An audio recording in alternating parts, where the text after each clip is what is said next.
Good evening. I'd like to welcome everybody to the public hearing for the planning and zoning for the town of South Windsor for Tuesday, November 29th, 2022. If the interim secretary can read the public notice. Okay, we'll do the pledge. My apologies. All rise for the Pledge of Allegiance, please. I pledge allegiance to the flag of the United States of America and to the republic for which it stands, one nation, under God, indivisible, with liberty and justice for all. Thank you very much. And that, yeah, what do we got? Thank you. Wagner? Wow. Okay. We'll read the public notice. Notice is hereby given that there will be a public hearing on Tuesday, November 29th, 2022, at 7 p.m. in the council chambers of the South Windsor Town Hall to consider the following. Application 22-40P, Fancy Rides, LLC. Special exception request for a special exception to 4.1.1A for the sales of up to 4 new or used cars on property located at 1429 John Fitch Boulevard, Industrial Zone. Copies of the application are on file in the office of the town clerk and the planning department and online at southwindsor-ct.gov. At this hearing, interested persons may be heard and written comments by the public will be received by mail or email. Persons who may require an accommodation can contact staff Monday through Friday, 8 a.m. to 4:30 p.m. at 860-644-2511, extension 2329. Bart Pasiconis, Chairman of the Planning and Zoning Commission. Thank you very much. Our order of business tonight will be first to hear from our applicant, then we will hear from town staff, then we will hear from members of the public, first those in favor, and then those opposed or having questions or concerns, and then we will hear from commissioners. If everyone could please turn their cell phones to vibrate, would be appreciated. If anybody goes up to speak, if you could please introduce yourself, name and address, and our sound system works best if you're 3 to 6 inches from the microphone. If you're too close, it reverberates. If you're too far away, the sound can't be picked up on the audio. So at this time, I have 2 commissioners out. So Commissioner Wagner will be replaced with Commissioner Bernstein, and Commissioner LeBlanc will be replaced with Commissioner Carey. And at this time, we'll call our one and only public hearing applicant, application 22-40P, Fancy Rides, LLC. And there's a little button down at the base of the microphone, if you could turn that on. Is it on? Good evening. Good evening. My name is Maher Aukal. A little closer, if you could, please. All right. This better? Better? Yes. My name is Maher Aukal. I'm representing Fancy Rides for Mr. Jad Terrell. I'm from Massachusetts, 555 Main Street in West Springfield, Massachusetts, 01089 is the zip code. And today we're representing, as you can see, it's a special request exception to 4.1.1A for the sales of up to 4 new or used vehicles on the property located at 1429 John Fitch Boulevard. We're not looking to do anything different than what it's already was used for. It'll be a combination of wholesale with the exception that we're looking for the 4 used or new cars to be sold on site as retail. And with that, I'll be happy to answer any questions, or we'll be happy to answer any questions. Okay, that'll come when the commissioners speak. At this time, we'll turn to our town staff, our Director of Planning, Michelle Lipe. Thank you. It's a request for a special exception to Table 4.1A for retail sales of used or new cars in conjunction with a wholesale used cars that operate at 429 John Fitch Boulevard in our industrial zone. The applicant indicates only 4 cars will be displayed, that is shown up on the plan here. The site currently has approval for 48 cars for wholesale. This has had historical approvals. I think 2016, we had a new user on the site, and earlier than that, it was used for wholesale. So it's had a history of wholesale use of cars for many years. I do know in 2016, we had the site come back into compliance. I think the site from the aerial you'll see is pretty vacant right now, and the site plan does reflect it's in compliance with its previous approvals. So this really is the addition of showing 4 cars, which is what the maximum we allow in our industrial zone that you can offer retail sales. Okay, so I did provide you with our typical special exception criteria, 8.7. The site is currently serviced by public water and sewer. This doesn't change the current Water Pollution Control Authority approval on the site, so they don't need to go back for any further approvals. If this application is approved, the planning department has no approval modifications to request, and there are no engineering comments on this plan. Okay, thank Thank you you. very much. At this time, I'm going to ask for members of the public. Is there anyone from the public who would like to speak in favor of this application? Please step forward.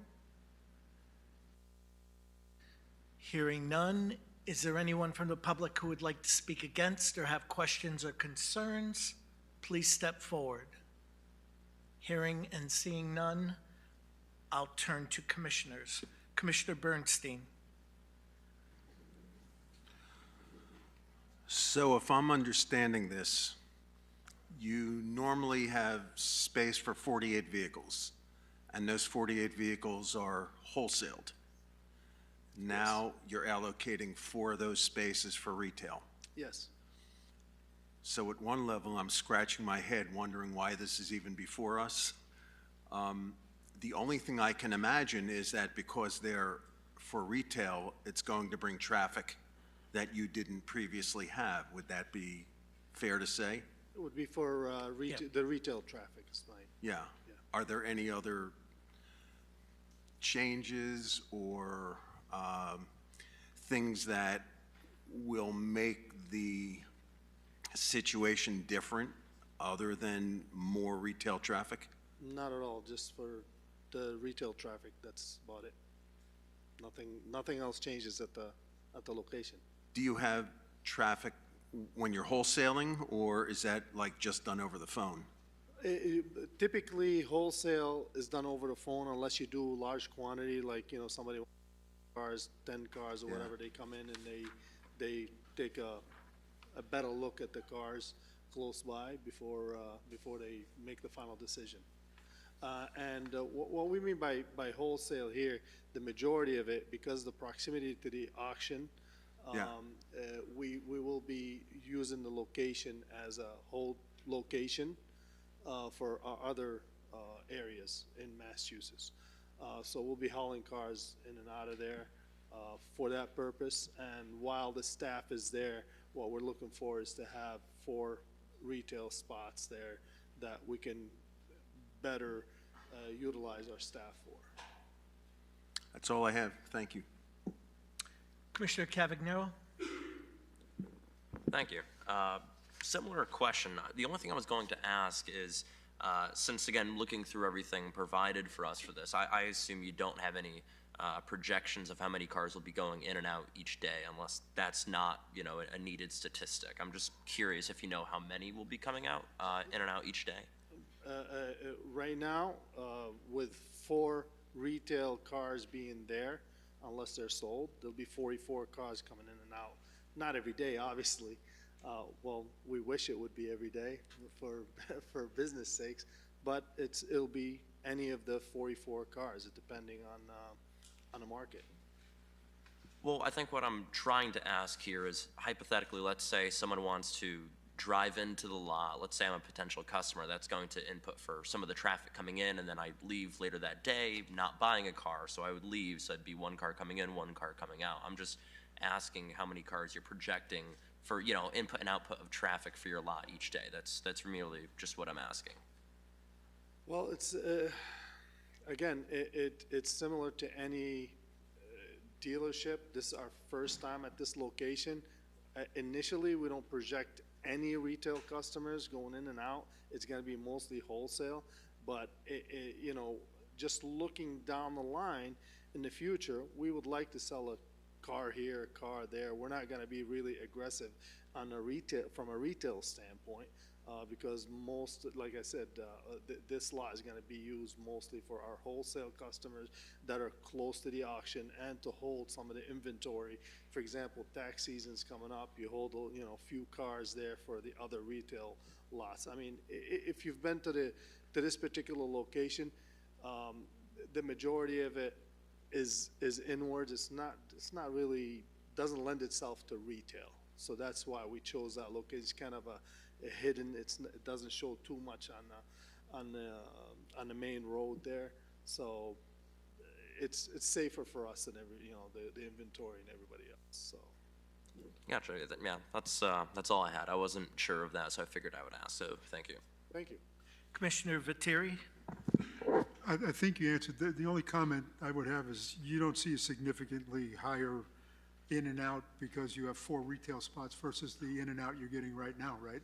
Not at all, no. This is, I mean, 4 retail spots, like I said, we want to be able to do things right. So if a retail customer walks in, we don't want to sell them out of wholesale and not comply with the rules and regulations of the town. So that's pretty much why we're going, hey, listen, let's do everything by the book and make sure we're able to retail out of there versus, you know, like you go here and do paper. We're just trying to be by the book here. We're not trying to cut corners. Great, thank you. That's all I had. Commissioner Foley? All right, so I just want to, so is there, Michelle, I guess the question is there a minimum of? Yeah, so maybe I can shed some light, especially for some of the newer commissioners. The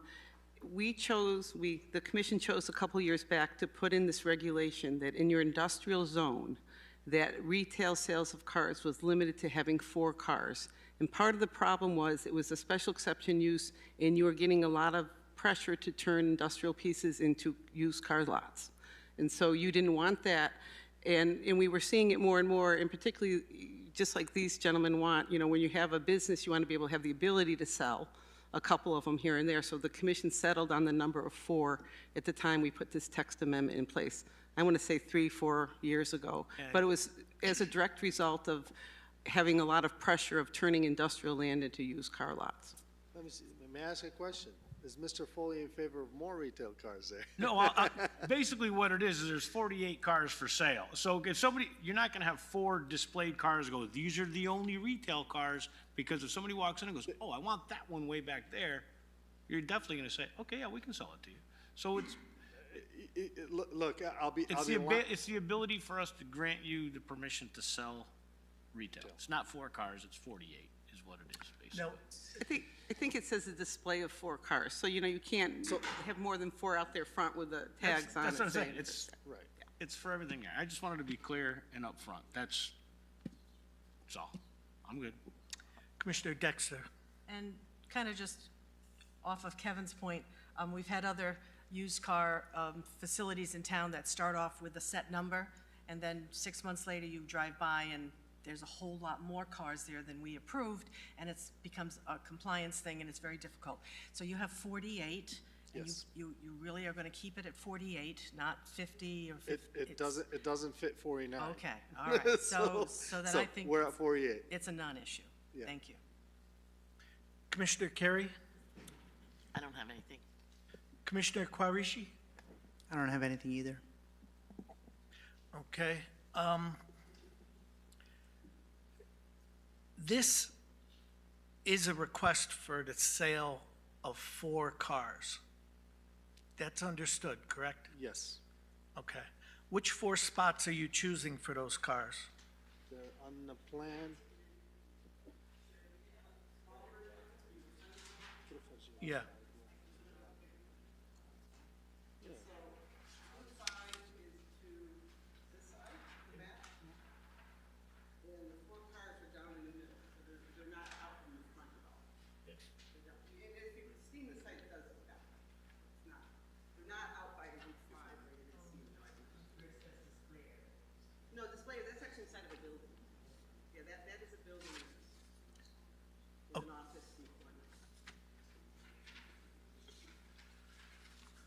Okay.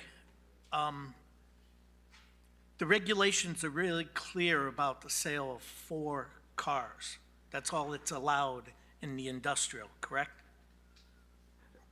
For retail, correct. The wholesale Right. part of it exists, is already an approved use. So it's a retail part that's the special exception component. Right. So this is a special exception for sale of 4 cars in retail. Yes, sir. Okay. Can you tell me how that's going to be managed? Because generally, when you get a car on the lot, they're all coming in wholesale. So here's how, in order, once we buy all of our cars in the auction, and every one of the cars has to go through, before you make it retail, has to go to the mechanic shop to make it retail ready. Has to go to the detail shop to make it ready. It may have to go to the auto body shop also to make it ready, for whatever reason. So in order for us to make these cars retailable, we have to invest in them, okay? We're not gonna invest in 48 cars that are gonna be wholesaled. So, as I mentioned earlier, we will invest in the 4 cars to make them retail ready, okay? And put them in those 4 spots with everything on them, the price or whatever we decide to put, to make them attractive. The rest of the cars are not gonna be retail ready. Now, as to Mr. Foley's question, if somebody says, I really want that Nissan back there, are we gonna then we'll have to invest and make it ready for retail. And it will take the spot of another car, which, like I said, all of our wholesale cars will be going to our 3 different locations in Massachusetts that are one in Springfield, one in Chicopee, and one in Holyoke, Mass. Okay. How are your cars moved from that lot to this lot, or from the auction to this lot? We have either transporters by either, somebody fills up a van with a bunch of people, depending on the number of cars. For example, if we're moving from the auction to this location, I'm not gonna load them on a tow truck. If we buy 5, 10 cars a week, 15 cars a week, whatever, we have enough drivers to just go back and forth. If we're going to Massachusetts, we'll have our 9-car hauler come in and take them in and out of there. But Okay. for this location here, you can't bring a transport truck That's one of my inside concerns. because of the hill. And 2, we really don't need it. That's why we chose this location so close to the auction that we have plenty of dealer plates that we use to transport our cars on Route 5. Okay. I understand everything of what you're saying. I'm just not looking to have, since you are wholesale now and you only have so many spaces, where are people gonna park? I see there's 12 spaces up front Yes, that aren't showing cars in them. right. What's the purpose of those spaces, or? For retail customers, for employees. So we leave enough spaces for that. Okay, and I want to understand your business. How will you be advertising these cars for retail sales? Usually, there are marketing avenues that we currently use, like CarGuru, Facebook Marketplace, and others like that, including magazines that we've taken ads in the past. But most of the business right now comes of online business. It's CarGurus and things like of that nature. Okay. I just want to hear it from you again. How many cars are you expecting to, say, sell in a month? Out of both wholesale and retail, or just Just retail. Retail? I hope we sell 4 a day, but I don't think that's the case. If we sell a couple a week, 1 a week, we'll be happy with that, because the predominant business in that location, again, if I was to do a retail in this area, I definitely would not choose that location because of the nature of the way it sits. It's not really that attractive. You know, I drive by it still today, and not even recognize it even exists. So, like I said, the nature of that business is gonna be wholesale, a hold lot.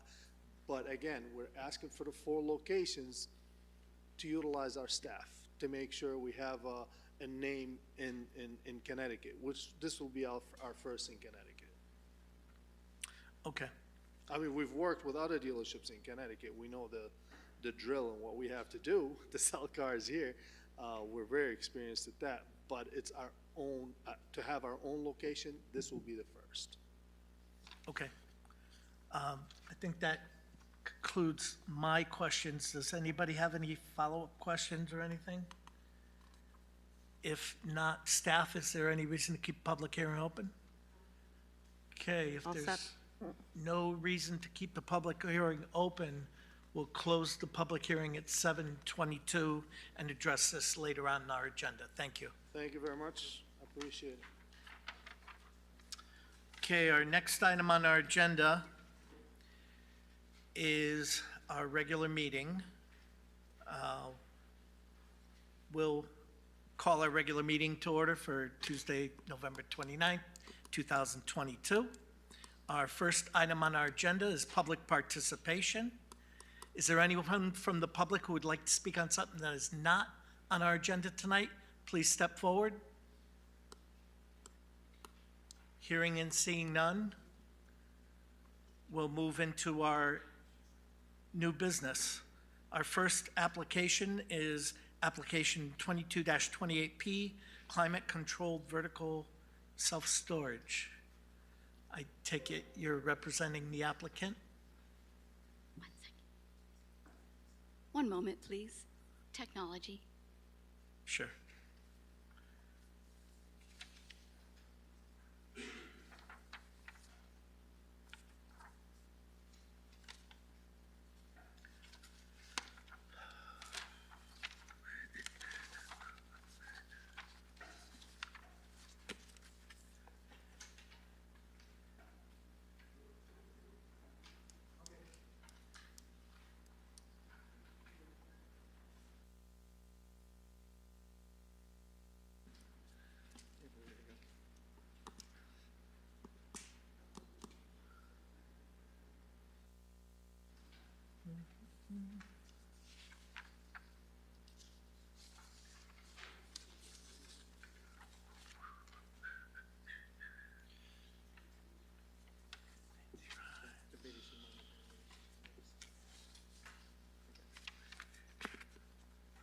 Okay, good evening. For the record, Peter DeMalley, Principal with Design Professionals, offices at 21 Jeffrey Drive here in South Windsor, and we've been retained by the applicant, Highland Capital Holdings LLC, to provide civil engineering, landscape architecture, land planning, and land surveying services for this project, which is a climate-controlled vertical self-storage facility at 249 Ellington Road right here in South Windsor. So let me first indicate to you who is present with us tonight, many of whom will be participating in the discussion. Can you hear me? Am I all right? Good? Yeah, Okay. thank you. And good evening, Chairman Pasconis and Vice Chairman Foley. Okay? Okay, I'll ignore you. Okay, so with me tonight, we have a number of people. Scott Spindler, who's manager, he's our client of Highland Capital. He's right there in the third row to your left side. Also, we have tonight John Scheib with Northeast Collaborative Architects. He's a principal there in Middletown, Connecticut, in the second row. Many of you know him. He's a town resident. Also, we have Mark Vertucci and Gina DiPasquale in the second row, or third row, excuse me again. Mark and Gina have prepared the traffic engineering report for you. Gina will be doing the actual presentation with assistance from Mark as needed. And also Suzanne Choate who's been going back and forth here. Although she hasn't presented herself to you as our Director of Engineering, she is our Director of Engineering at Design Professionals. And she's a licensed professional engineer in the state of Connecticut and also a couple other states. She will also be presenting, she'll be presenting the civil engineering. We were going to have Glenn Martin here tonight. Glenn Martin ate something, didn't agree with him, and this afternoon had to race home. So I'll be covering the landscape architectural and lighting components of the presentation. Good luck, right? Okay. So we also, not only did we apply for site plan approval for this vertical self-storage facility, but we also have asked for a waiver for parking, and I will be addressing that a little bit later in our presentation. If you can recall, on July 26th, we went before you for an informal discussion with respect to the uses allowed in the I-291 corridor development zone. And in that, you indicated that a climate-controlled vertical self-storage facility was a permitted use in the I-291 corridor development zone. So just, you may recall that discussion. So this facility is around a $7 million facility. It is on a non-conforming 3.5-acre site right on the east side of Ellington Road. There's an ortho photo behind you on the big screen. That is, it has our colored rendering of our site, but it shows everything around it. To the west side of it, across Route 30, is Amazon. To the, just further down the road towards South Windsor Town Hall, on the left side is the big Home Depot, the Home Depot facility. And then across the street from that is the Coca-Cola. And then there, to the north of us, are a couple of parcels containing some older homes. And then there's some CLMP land. And vacant land behind us and wrapped pretty much around us is all wooded. The town also has a parcel that surrounds this property on the south side, the north side, and the east side. It's about a 7-acre parcel the town acquired recently from the state of Connecticut, some surplus land.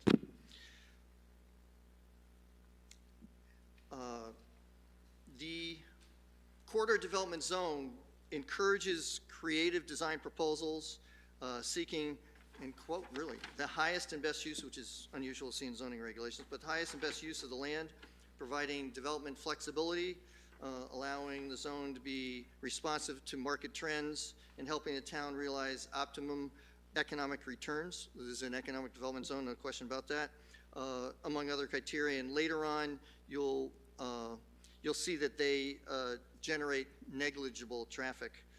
In fact, you really don't have truck traffic from these facilities. In fact, the users of these facilities are 85% of them are homeowners or apartment dwellers, residents who come in here and need some extra storage space in a climate-controlled environment. And by that climate-controlled, we mean it's humidity controlled, because moisture is a negative when it comes to storage of things. If you store your clothes in your attic or in your basement or whatever, you find out over time they get a little musty. Electrical appliances are a problem. Anything that's textile product is a problem. Paper products over time, if there isn't humidity controls.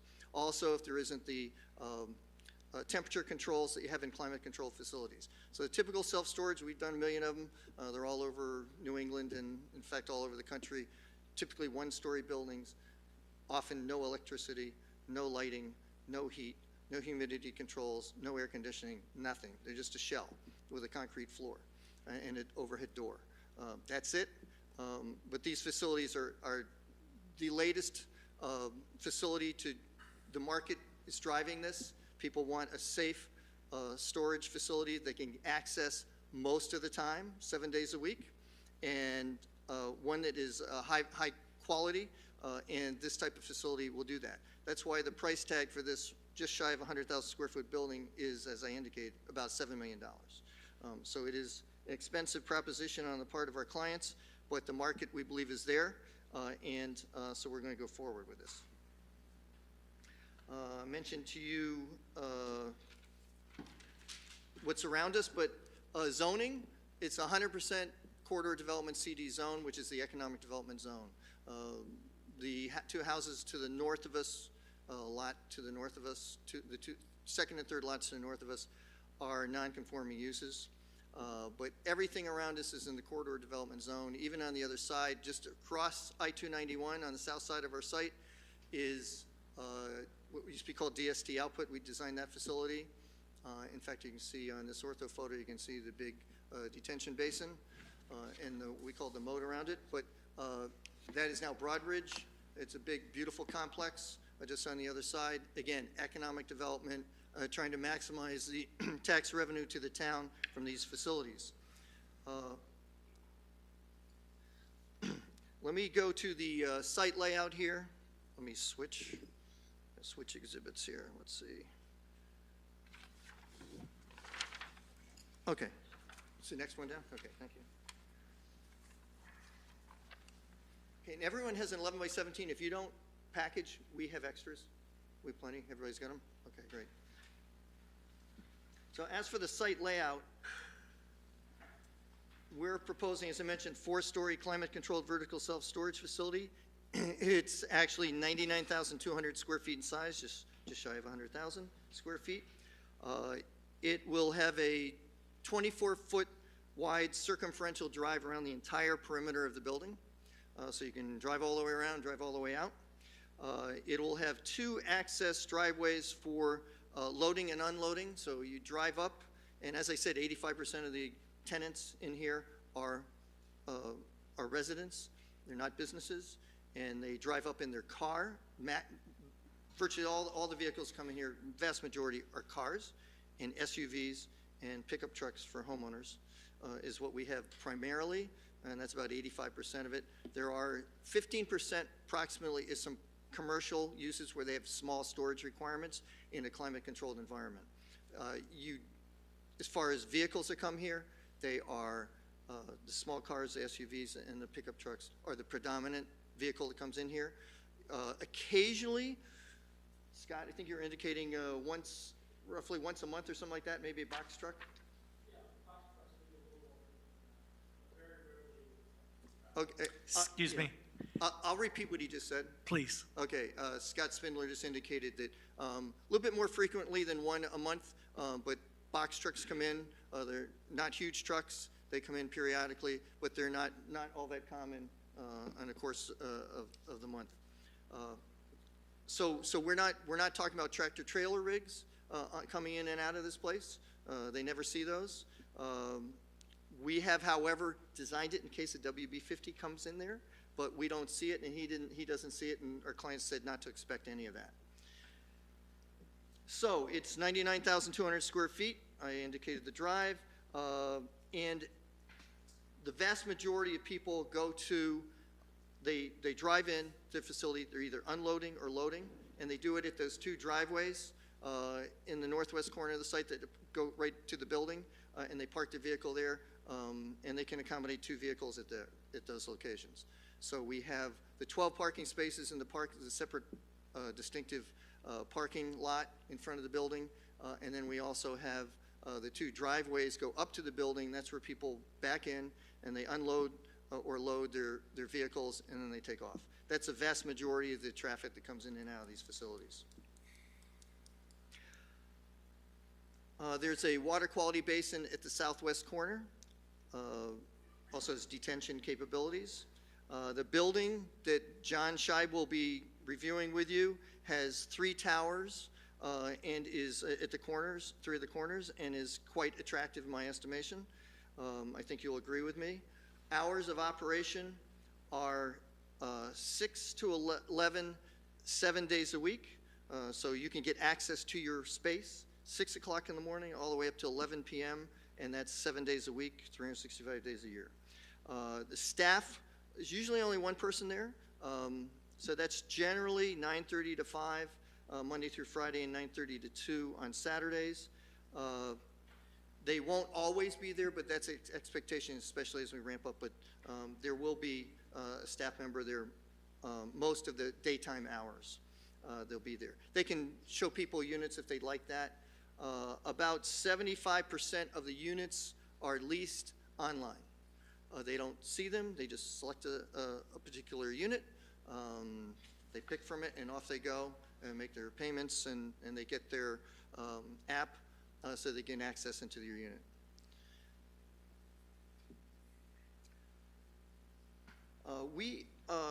When we went before you back in July informally, we indicate to you there's possibility for going beyond this particular, what we're portraying right now. Our clients at this time do not have the ability to go beyond the 3.5 acres of this site. And as a consequence, we can't propose anything of that nature tonight until and unless they secure an agreement to acquire the property around it, the 7-acre parcel around it. So until that happens, it's only an if and until that happens, and right now, we're not addressing that at all. Dimensional requirements. It's a 3.5 acre site. Your zone, if you create a brand new lot, 5 acres minimum, so it's a non-conforming lot. It does, however, have over 300 feet of frontage.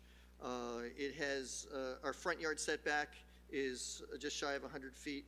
The side yard setback is over 40 feet, 20 is required, 50 is required for the front yard, by the way, and it's a 20-foot rear yard, and we're great distance from the rear yard. I think we're about 150 feet from the rear property line. Building height, John can address that a little bit further. To the roof line is roughly 44 feet, but it does go a bit higher. I think parapet walls and the towers, et cetera. John Scheib will address that during his presentation.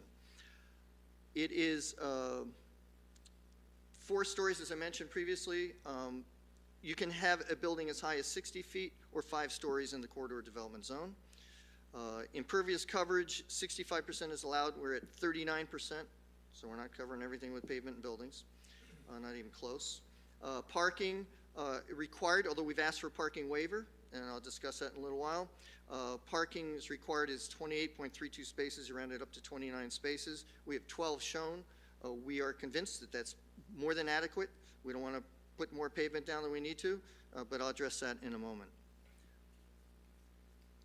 With respect to I-291, it's always a concern about the building in this zone in particular. It's a concern about whether or not you can see down onto a roof, that type of thing.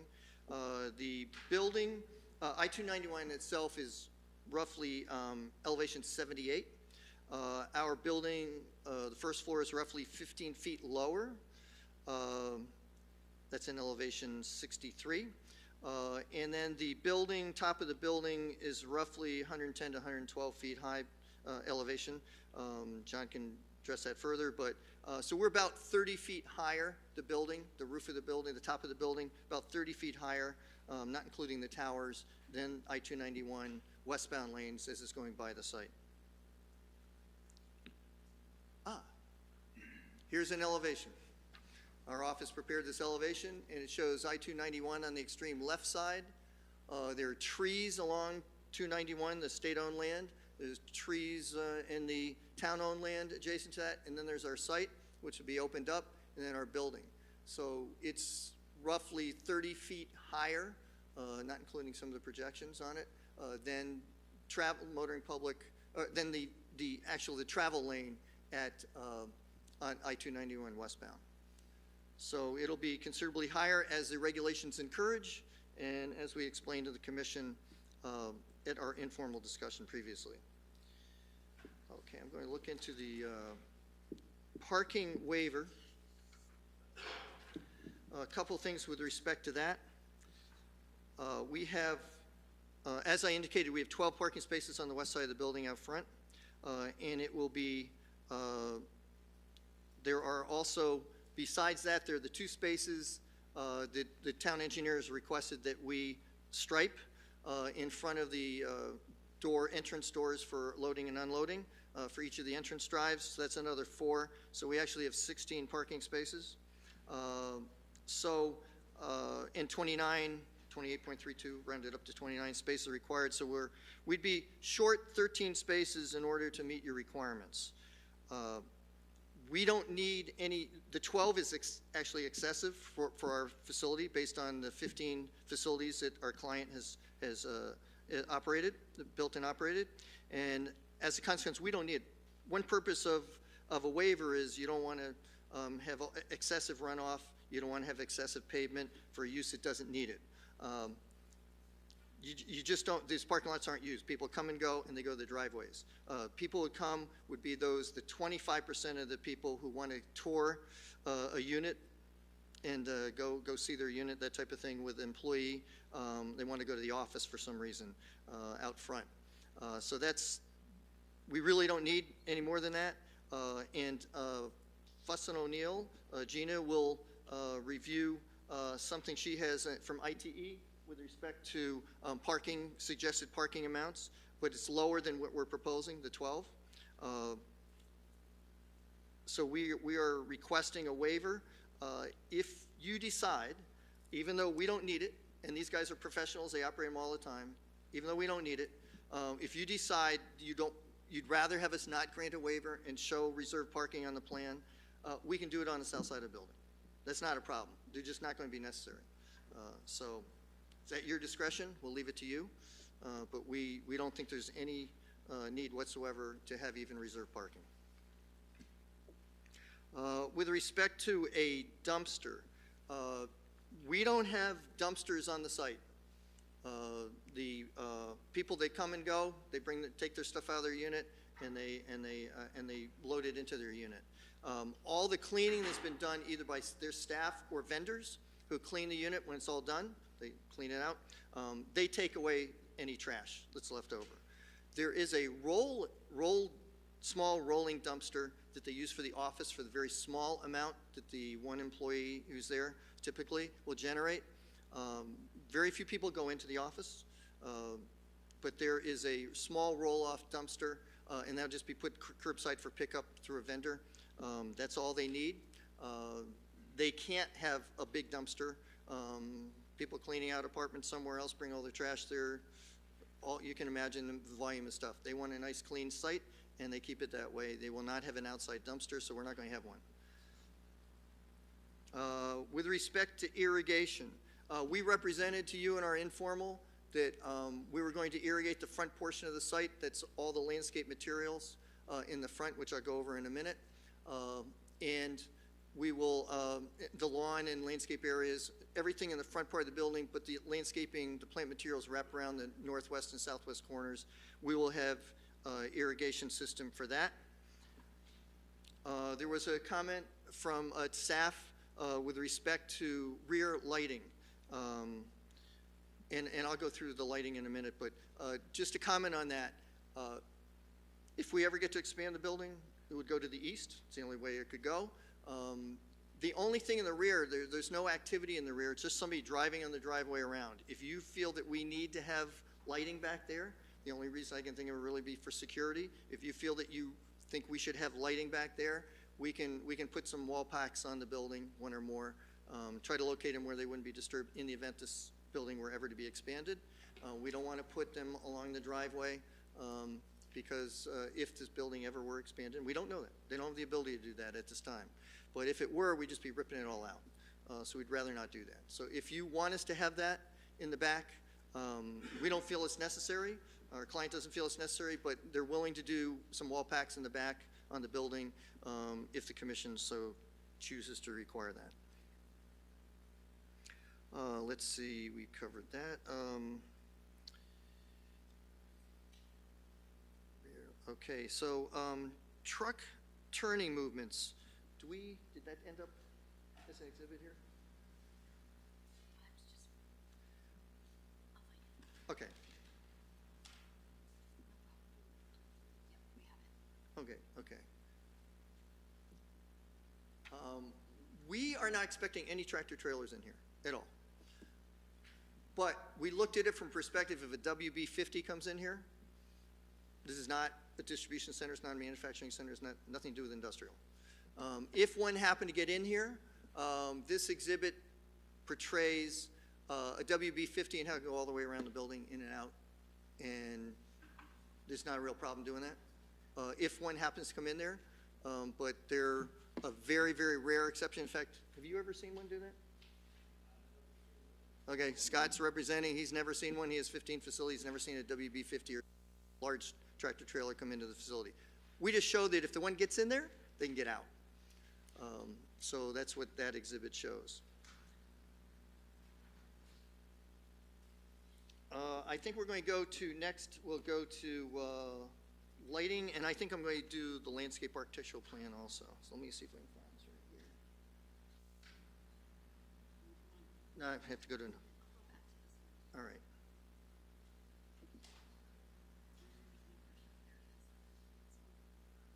No, I want to go to, well, actually, this would be okay. Instead of going to landscape architectural plan, I'll just use this. Okay, and,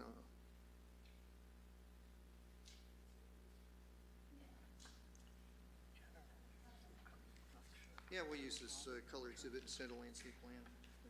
Just give me 1 second to go to the sheet.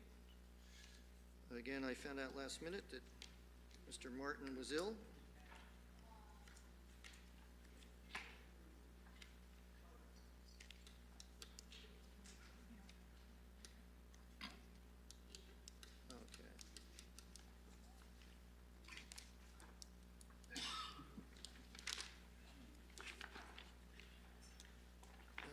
The cursor here. There we go. Okay. One feature of the site I did not represent to you is that we have, just for aesthetic purposes, a 4-foot high earthen berm along the front. And that will, and that's a feature in the front. It's not to obscure the building. It's just to have some nice landscape architectural components to that. And let me go through some of the landscape elements that we have here. So in that front landscape berm area, we've got some balsam fir along the frontage. We have some crab apples. We have some, a heritage river birch along the front. That's a front right in this area here. And then we have some serviceberry in here, which of course beautiful in the spring, white flowers. And then we also have pin oaks over here in the northwest corner. So that's that area in there. I think I covered all those. Then within the parking lot, we have in the peninsulas and at the two ends here of this parking lot here, we have 4 little leaf lindens. I have one in my yard and this beautiful tree. Love it. Shade tree. Then we have a wide variety of ornamental shrubs, flowering and evergreen, and not all along the front of the building as you're facing Ellington Road. It wraps around each corner, which have architectural features to those corners, which John Scheib will be addressing in a moment. Around the detention basin, by the way, inside the detention basin, we've got a meadow mix, which has a lot of flowering plants, and also it will have pollinators. In fact, some of the plants were selected because they are pollinators. And also they were selected, and we addressed this to the Inland Wetlands Agency, their habitat for wildlife, including insects and bird species and mammals. And they are, and there are also even some nesting capabilities. So around the water quality basin, there's a fountain. This May, Daniel Jameson and Suzanne Choate have indicated to me that it may very well dry up sometimes during the course of the year. But when it's not, when there's ample water, there's a fountain that can be run, with exception to when it's icing up. So their clients have agreed to install a fountain. If you know, right on the other side of I-291, we have the Broadridge facility, and on that we have 2 of them, but that's a big pond that's 3.3 acres and is really designed as a pond, as a big pond. We have one in there, and they operate that regularly, I've seen as I drive by. But around the periphery of this, we have some white dogwoods. We have winterberry, which has a red deciduous holly with red berries. We also have serviceberry, the beautiful white flowers in the spring.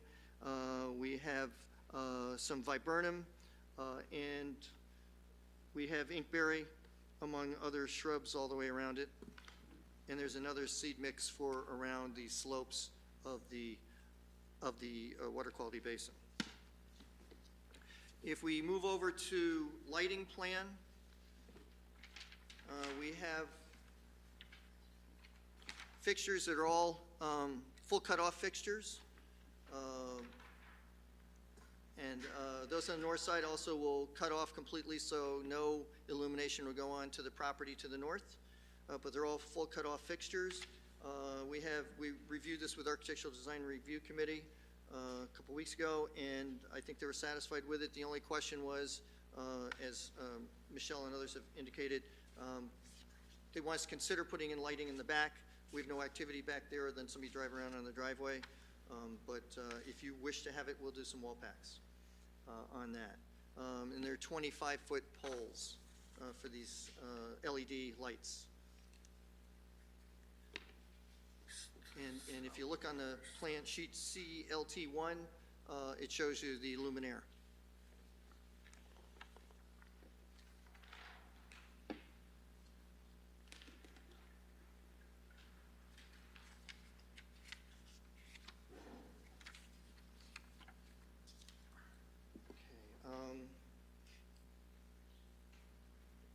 Okay, next we're going to turn this over to Suzanne Choate, our Director of Engineering at DPI, and she's going to review the engineering aspects of the plan. Suzanne?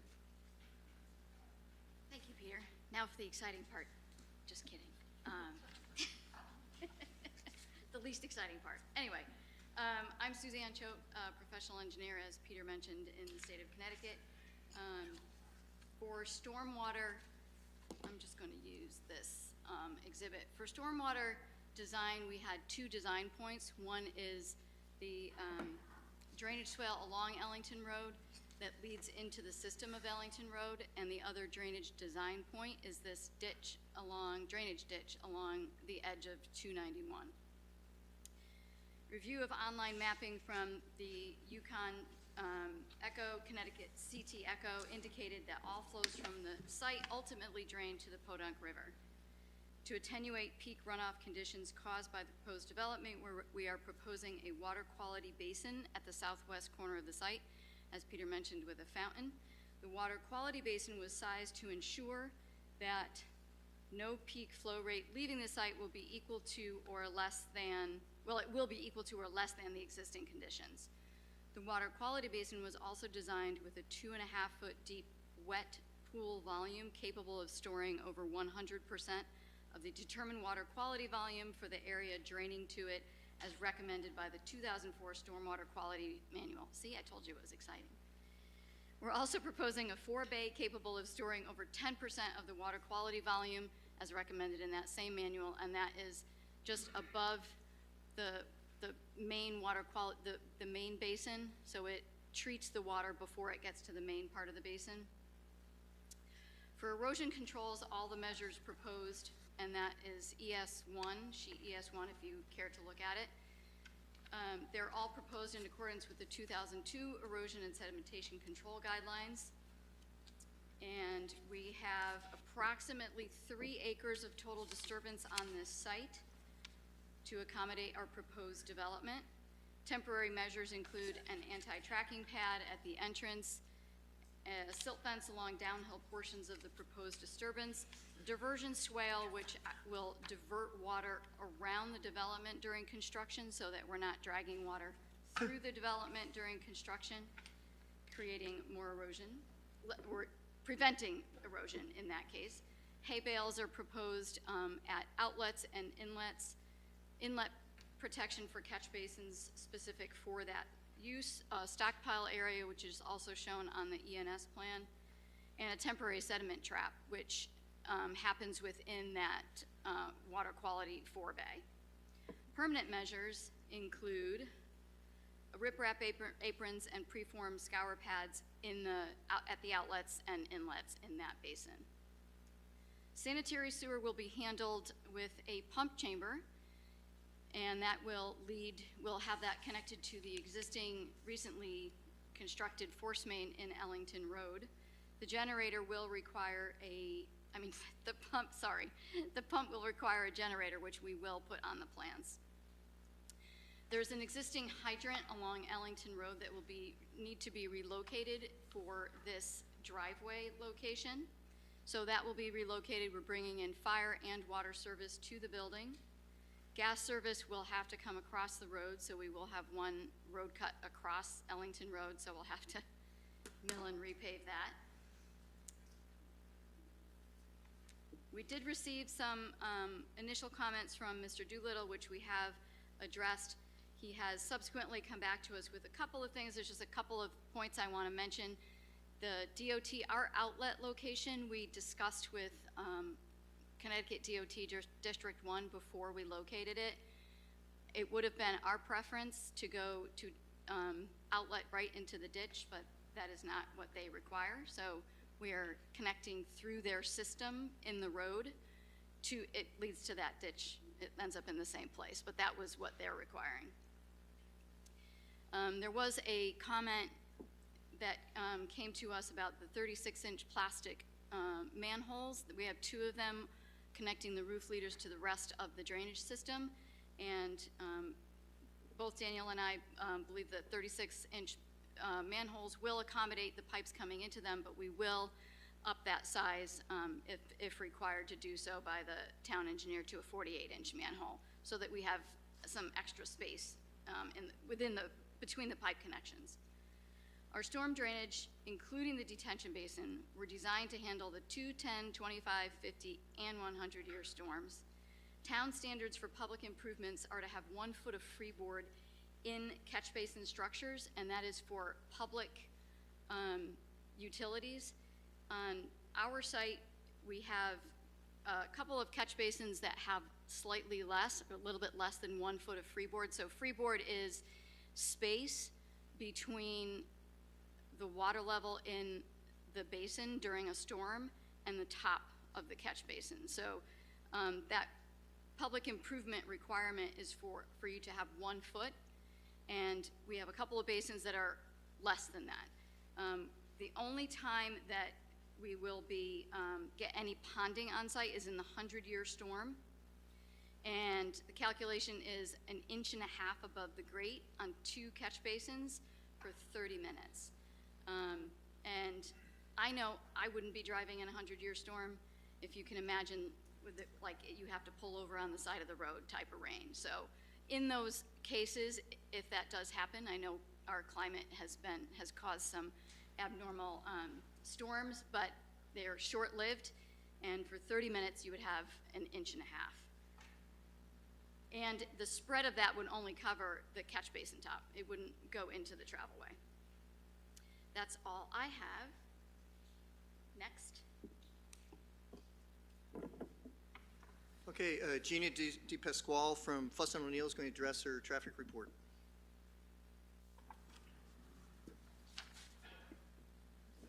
Good evening. Can you hear me? Awesome. My name is Gina Di Pasquale. I'm the traffic engineer with Fuss & O'Neill. We're located at 146 Hartford Road in Manchester, Connecticut. We prepared the traffic impact study for the proposed development, and I'm here tonight to briefly review the findings of the statement. As Peter mentioned, the proposed driveway is located east of Route 30 and north of the Interstate 291 overpass. We conducted a site distance analysis at the site, at the proposed site driveway, and the intersection site distance requirements were calculated in accordance with criteria set forth by the Connecticut Department of Transportation Highway Design Manual. The available intersection site distance for passenger vehicles attempting for ingress or egress from the site driveway is adequate in both directions at the site driveway.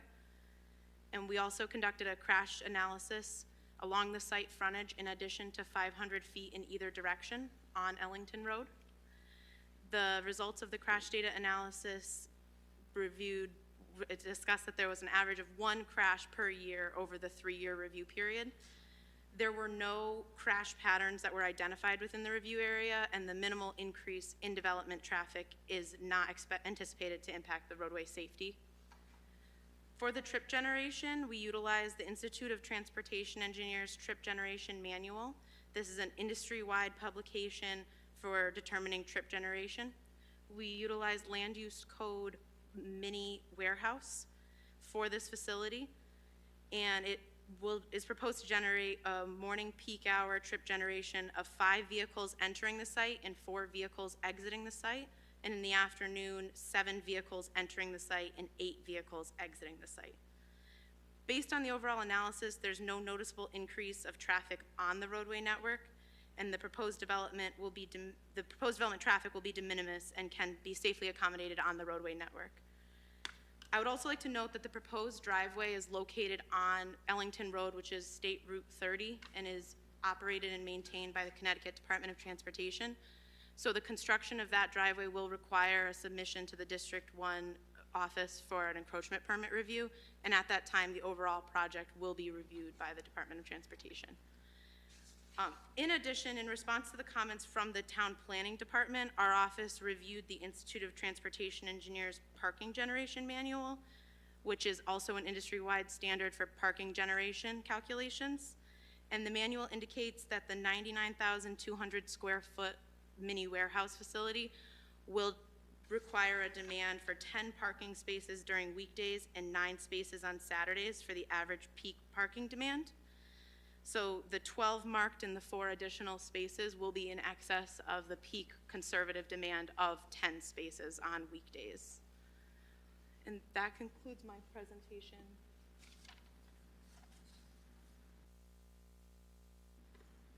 South Windsor resident John Scheib is going to be presenting architecturals from Northeast Collaborative Architects.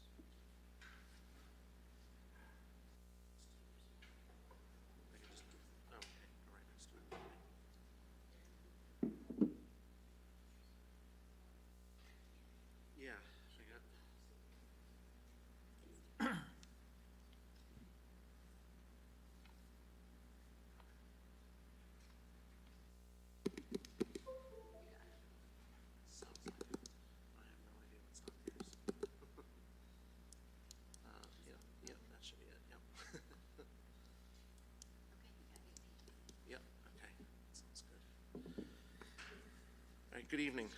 John Scheib, Northeast Collaborative Architects. I'm an architect there and principal of the company. We are selected to provide the design services for the building. So to just highlight a little bit about what you had already heard, I guess 99,200 square feet over 4 floors, making each floor plate just shy of 25,000 square feet. The plan that we have up here shows the first floor plan, which is, you can see, relate to some of the site development. The lines surrounding the building are the proposed parking and drives. The overall plan shows the extent of the self-storage units. They range in size from about 5 feet by 5 feet to about 10 feet by 25 feet. So there's a large variety of size for various storage capabilities. Looking at the plan, basically there are 2 stairs and 2 elevators anchoring each of the corners. Those are the yellow spaces. The tan spaces are basically the for delivery or move out areas. Basically they have sliding doors and canopies on the outside that allow the tenants of the storage units to come in and out and use that central area. They are each aligned with an elevator so that from there they can access the upper floors of the building. The gray areas on the left are basically the office and support spaces. There's an office, there's an employee break room, there are 2 toilet rooms and some building utility spaces.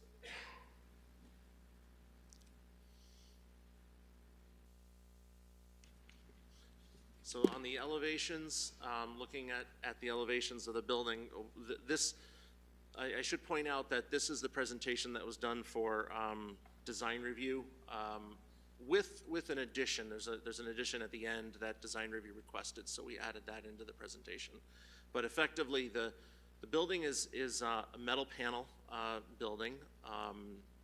It has 3 different types of metal panel. We'll look at the profiles in more detail in some of the coming views of the building. There are, the main feature of the building, though, are the showcases. The showcases are glass enclosed representations of storage unit doors. So in other words, they are not actual storage units. They are simply showing the doors where the, to highlight the purpose of the building. This is very common in storage facilities, self-storage facilities of this nature. They use that as part of their advertising and branding. So the showcase units anchor 3 of the 4 corners of the building. Not, I'll say which one not the effectively northwest of the building, which is going to be tucked into the trees on 2 sides, as you saw on the site plan. But the other 3 corners, northwest, southwest, and southeast, will all have those showcase unit elements. Each one has a raised roof area that will allow for the building signage, building mounted signage, and sloped roof.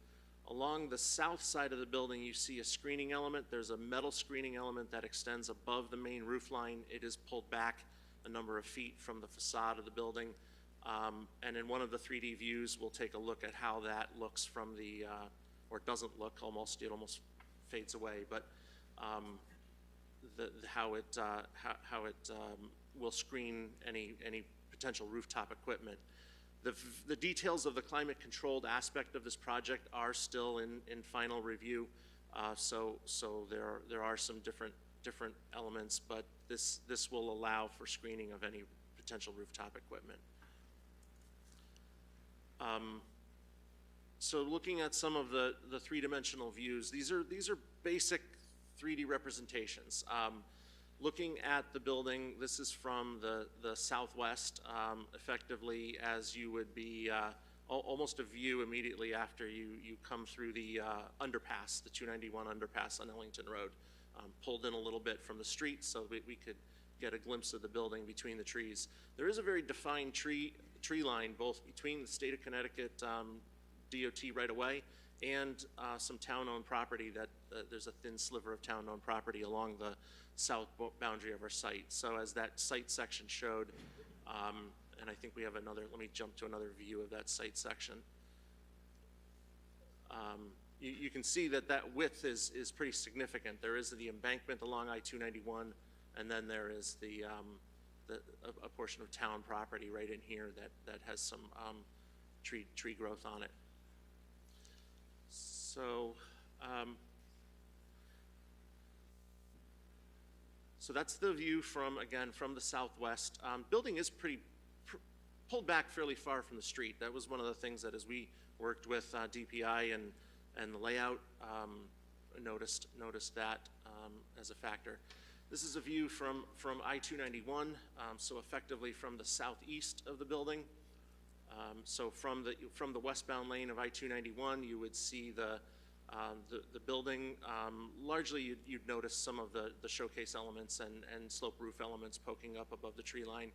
But largely, at least 6 months out of the year, this will be almost obscured by vegetation of the growth of the trees. And 4 months out of the year, more or less, more evident without the tree foliage. In the distance here, we did model in the size of the Amazon storage building beyond, so that you get a sense of, yes, this building, while smaller in footprint, has a little bit more verticality. You do see the screening element at the top there as well.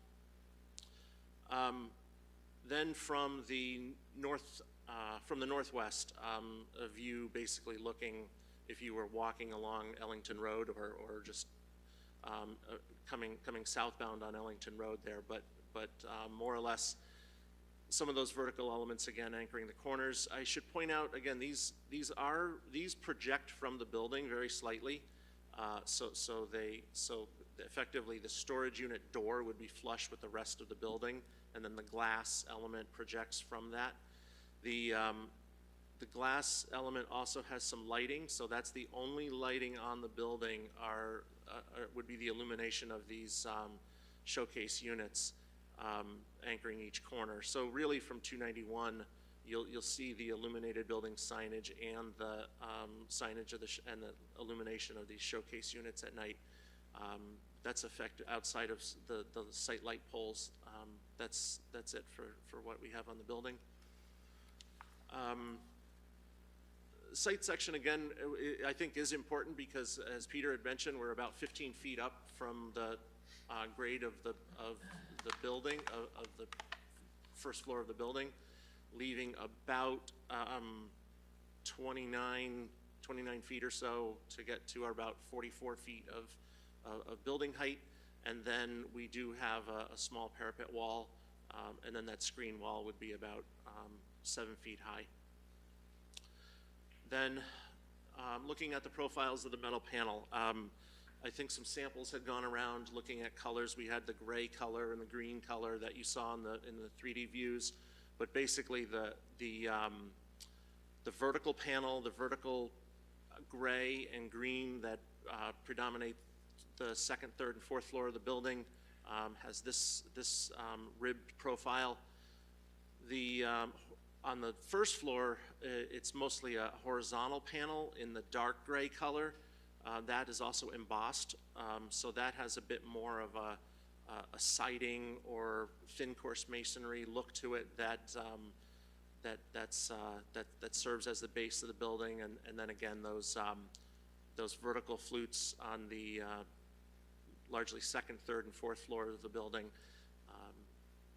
provide more of a vertical look. They also, by doing this, they also offer some fine shadow lines and prevent a lot of potential glare reflection that might come from metal panels. So I think, all in all, the material palette there.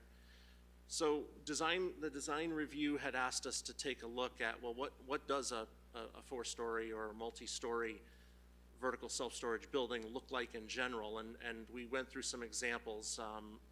These are 3 or 4 stories each. Each has a corner showcase similar to what we would have. But again, these are just examples to give you a flavor for the building. I believe strongly that ours will look far better and be shining examples of self-storage buildings because we will have the showcase units on multiple corners. We will have sloped roof elements that, as opposed to just block elements in some of these corner areas, and certainly believe that the way the site is developed and the amount of tree growth that you saw on the site plan, again, forms a nice boundary for what would otherwise be a rather plain box of a building. So I think that covers the architectural elements of the building. And I think, Peter, are there other elements we want to go through?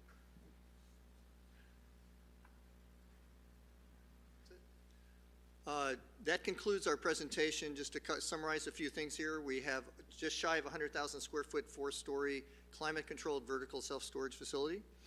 It'll have about 708 units, as I understand it right now, divided over the 4 levels. There will be 2 elevators, right, John? Yeah, 2 elevators in the building. Those are in close proximity to those driveways where the vast majority of the traffic will end up. Right in front of those doors so they can go up to their units or first floor or go up an elevator to get to it. So they're conveniently located northwest and southeast corners of the buildings. Arguably, it's an attractive building. I think John and Scott went way out overboard in terms of 3 of the corners of the building have these towers on them, which are beautiful with the glass and then the slope roofs. So we've got that part of it. I think the color selection are good. I think Glenn Martin did a good job on the landscape architectural elements. So everything you see from Ellington Road will be beautiful and irrigated. And I think we have a lot of different species, pollinators and other things that are good for wildlife as well. We think it's going to be a great design for that. We have discussed the parking waiver. We absolutely are convinced we don't need it. We don't need the additional parking. Go from 12, now we're actually 16 spaces, an additional 13 spaces up to 29. If you want us to show it, we can show reserved parking on the south side and show you the full 29 spaces. which we believe will never be used with this facility at the size that it's at. So we've got that. It's exactly what the corridor development zone was calling for, which was build up our tax base with a high-quality building development, something to cater to the market. We believe this particular location is fantastic for the market. It's accessible by highway to many households, which is a predominant market. You know, it doesn't generate the truck traffic, you know, as you do for most other facilities in a zone of this type. So that concludes. Oh, one other thing, we would appreciate consideration this evening if you can, because I know December is booked. The one meeting is booked, and we still have to go to the Water Pollution Control Authority. It takes about 11 to 13 months to build this facility. We still have to go to the District 1 office for approval from them with respect to the driveway entrance and stormwater drainage, et cetera. So we still have to go through that step. So we'd like to get under construction in the relatively early part of 2023 and get this going. And it's a $7 million facility. So we'd appreciate your consideration. We look forward to any questions you may have. Everybody on the team is available. Thank you. Okay, thank you very much. We'll turn to our town staff, our Director of Planning, Michelle Lamp. Thank you. So this is a request for a site plan of development approval for a 99,200 square foot four-story building, property located at 249 in our I-291 corridor development zone. Planning and Zoning Commission may recall that in July of this year, the applicant approached the commission about a determination of use in our I-291 corridor zone. It is a zone that does allow for commercial and industrial development that meets certain criteria, and the commission did find that this project would fit those criteria. The intended use is a climate-controlled space with small office on the first floor. They accommodate approximately 700 self-store units in this building. The lot size is 3.5 acres. Front yard setback for the building is about 120 feet. The building approximately 200 feet from I-291, straight shot of a measurement. Proposed building about 44 feet high. We do allow up to 60 feet in the zone. Impervious coverage is just shy of 40%. We allow up to 65%. There are two loading areas on the westerly and southerly side, facing the I-291 and out in front. They aren't really your typical loading docks for trucks. They're for, you know, folks that come up and load at. The parking, I understand that the client doesn't need all 29 spaces. I think my concern with a waiver of spaces is you never get them back. If the use were to change on this building in any small way and you waived away any spaces, you could quickly come into a coverage ratio issue if you had to add spaces. So I think if the applicant's willing and has room for reserved spaces, it may not be, I mean, it's a prudent thing to do so that if any future use were to change. So that would be my recommendation. Related to the lighting, they are 25-foot poles. Again, the lighting plan shows no light in the back at all, a 0-foot candle. We never see plans come in like that. It really is a safety matter for the client. I guess if they don't feel, the police didn't comment on that aspect of it. So I guess I'll leave it up to the commission whether you feel more lighting should be placed. If you look at your foot candle there, it is 0 along the back drive and in the back part of the building. Landscaping treatments shown along the Ellington Road include a 5-foot landscape berm, evergreen shade, flowering trees, to kind of provide a little breakup of the building. They have the water quality basin with native seed mixture on the western side of the frontage. The current sidewalk plan does not call for any sidewalks along this stretch of of Ellington Road, and nothing's being done in front of this property along those lines. We did see the colored elevation. Unfortunately, I had a small design review group reviewing this. Only 2 members were able to make it, but they did look favorably upon the project. There was one question of whether or not there was some other element that could be added to the 291 side, maybe additional signage or something just to break up that building. But for the most part, they were satisfied with the building as presented. There is no outdoor storage shown with this project. They're allowed both freestanding and building signage. Again, I think they don't have a tenant specifically identified for it, so those signs would come in as zoning permits as the project progresses. The site is currently, would be serviced by public water and sewer. Water Pollution Control Authority will be required. The Fire Marshal's Office has reviewed the plans, has no concerns with the proposals as presented. I also shared the plans with the fire chief as well, and he again appreciated that, but again expressed no concerns. The Office of State Traffic Administration approval will be required, or potentially administrative ruling may be needed. It is a state road, and they will have to approach the state for traffic approval. Property is subject to our access management regulations. There is only one access drive proposed off of Ellington Road, which is in accordance with those. They have provided a traffic impact study. There are no regulated wetlands on the site. The Wetlands Commission did approve this application for a conservation plan approval on November 2nd. They are recommending bonds in the amount of $25,000 for erosion and sedimentation measures, and then $25,000 for the installation of stormwater measures. If this application is approved, there are no other planning modifications requested. I do have a couple comments on behalf of Jeff Doolittle, the town engineer.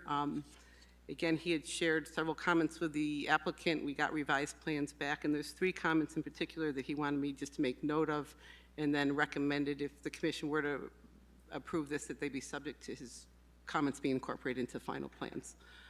So on comment number 3, he questions the 36-inch plastic DMH pipe is not in the town standards, is not commonly used. He says we've seen similar plastic used for yard drains on private property with 8-inch diameter pipes in and out. He would like specifications that indicate this will work as shown on the plans. He had a question surcharging the storm drainage system. The town standards call for at least 1 feet of freeboard between the high water elevation and the top of the catch basin during the 10-year storm. The storm management report shows there will be less than 1 foot of freeboard in specific catch basins. In the case, he's looking at the storm drainage in the system in these catch basins in particular is to be checked and revised as needed. I think Ms. Choate spoke to that a little bit, and I'm not sure there's consensus on how that one's going to get resolved. So maybe we can address that a little bit further. Also in catch basin 1, we'll likely need a double type 1 catch basin to fit a 30-inch pipe in and out the sides. And then comment 11 shows where reserve spaces could be built. He'd like to see a center stripe in the spaces leading to the access doors just to clearly show that 2 spaces could be parking there at the same time. And that concludes staff comments. Thank you. Okay, thank you very much. At this time, I will turn to commissioners. Commissioner Quarishi.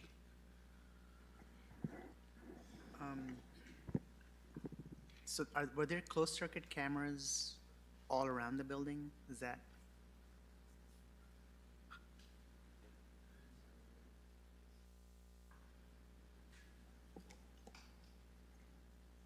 Cameras are throughout the site, cameras are throughout the site, both interior and exterior. So is that the reason why you won't need lighting in the back of the building, because you consider it secured? Well, there will be cameras all the way around the circumference of the building. They have night vision cameras out there. So that's one reason. They don't feel we need to have that. And in the event there ever were potential for expansion, if they ever were able to acquire abutting property, that's where they'd be going. So on an interim basis, if you think we need that, our clients are willing to do that. My question is mostly around security, so as long as, because there's property inside the building, there's no lighting in the back. Yeah, it's going to be monitored all the time, lots of cameras. And people can only get into the building if you have an app and a code. And each unit is also individually locked, so only those people can get into the individual unit.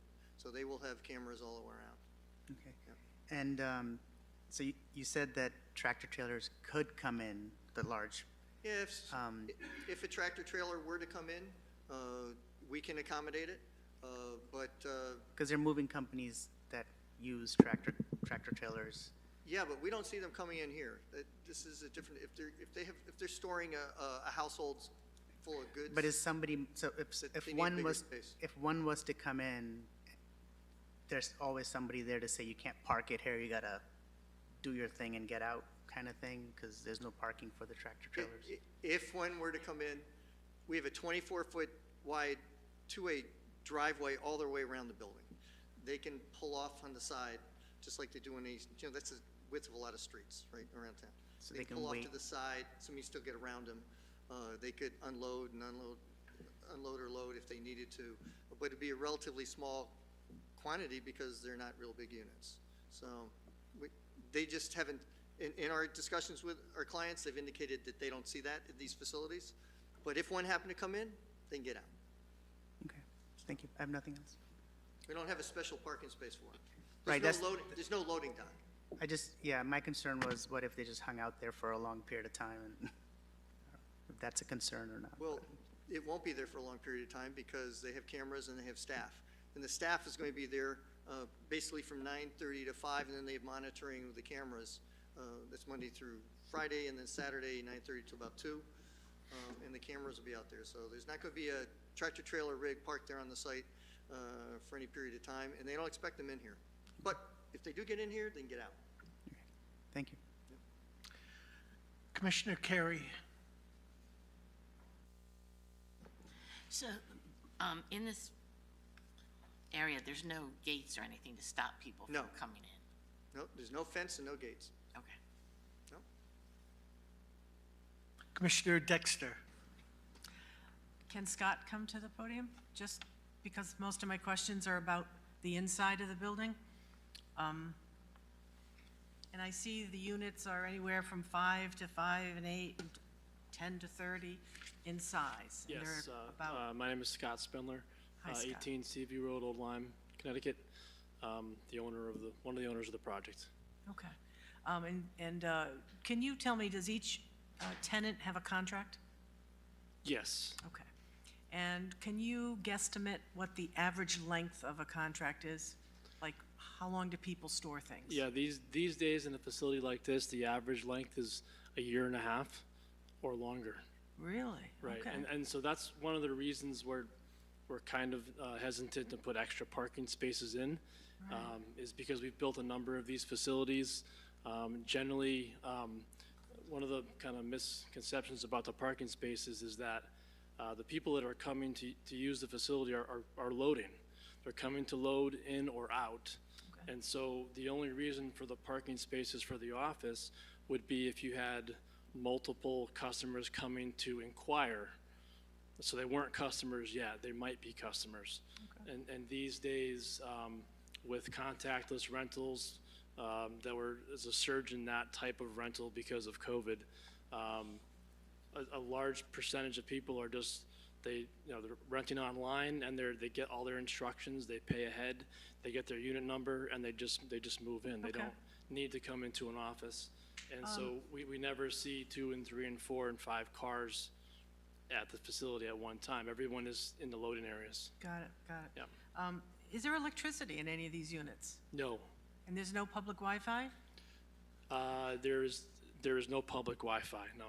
Okay, and the 2 lavatories are public? 2 laboratories are public. I saw a handicap spot for Yep, parking. that's I right. mean, I do agree with Director Light that we should just have the full amount of spaces somewhere striped somewhere or set to the side. And, I see a lot of signs around town, Scott, and I know you're still up there, but no tractor truck parking. I mean, we have a lot of warehouses now, these trailers come in, they don't unload till the next day, they gotta find a place to hang out for the evening.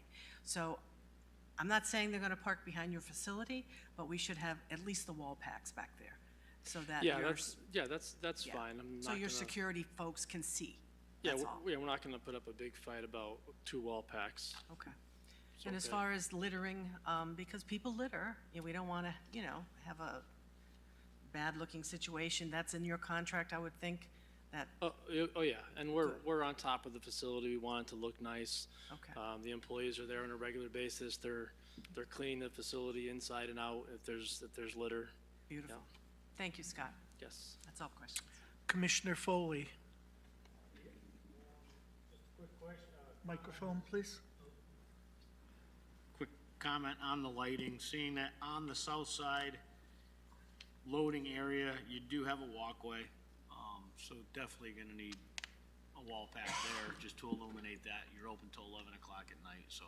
Yeah, I think is that on the southeast, coming out of the southeast stairwell? Yes. Yeah, I believe that there's an updated version of that does not, we didn't need that walkway. On an earlier version, it was in, but I don't believe that This walkway will not be walkway used. is needed anymore. Because we're gonna exit from the stairwell inside the building and then through the sliding glass doors. So there isn't, This walkway is not the existent. walkway's gonna go away, yeah. Okay, either way, We'll on that save some money in southeast corner. concrete and put up the 2 wall packs. So we'll save some money in concrete and put the 2 wall packs up for lighting.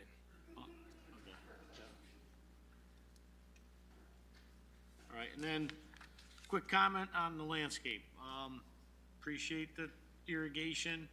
Just wondering, some of the sizing on the plant material. In particular, your river birch, 6 to 7 foot, well, this would be, sorry, Yeah, Scott, probably this not would be my- more my towards question. Your Peter. landscape architect? Yeah, well, you're it, so. I can admit because he got ill from whatever he ate today, so, sorry. Just the magnitude, the height of the building, 6 to 7 foot river birch, that stalk is about the size of my thumb. So if, Upgrade a little bit. 12 to, the plant should have some magnitude. Let's start off with 3-inch caliper, if that would be, and then the birch like a 12 to 14. Again, we look at these beautiful pictures, the renderings we get, it looks like Disneyland. We want it to look like Disneyland, so. Okay, our client agrees to do that. Okay, thank you. That's all I have. Thank you for the suggestion, too. Commissioner Viteri? I had a question. To the north of the property, those are houses? There are a couple of non-conforming uses to the north, including 2 older houses, yes. Are they occupied, or Yeah, I think so. they are? Okay. And there's no comment from them that we've heard? No sign was posted. I mean, I think they're fairly new owners out there, but they've contacted our office before about potential uses of their property. So, I mean, those folks realize they're in a commercial zone.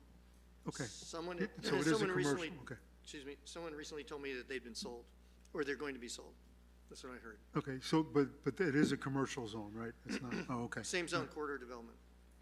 Okay, and then you had said that the footprint of your building is like a 25,000 square foot building, the footprint? Yes. Okay, and just 4 stories high? Yeah, they're Okay. all equal size. Okay, thank you. That's it. Commissioner Cavagnero? Thank you. The only question I had was in terms of the traffic report. Looking at it, I'm looking at table 1, and it's interesting how it's the categories on the left-hand side, they're noted as weekday morning and weekday afternoon. If I recall, during this presentation, we were told that, this facility was going to be open 365 days a week. 365 throughout, every single day. With that being said, I'm curious, there's nothing there for weekend traffic. And I say that because out of the times that I have been to a self-storage facility, all 5 of them have been on either Saturdays or Sundays. I've seen much more traffic on the weekends. I'm not sure if you're projecting the same numbers, for Saturdays and Sundays or weekends, unless that is already accounted for when you say weekday morning and weekday afternoon for the table. For the table for weekday morning and afternoon peak hour trips, that's what's calculated Monday through Friday on the adjacent roadway traffic network.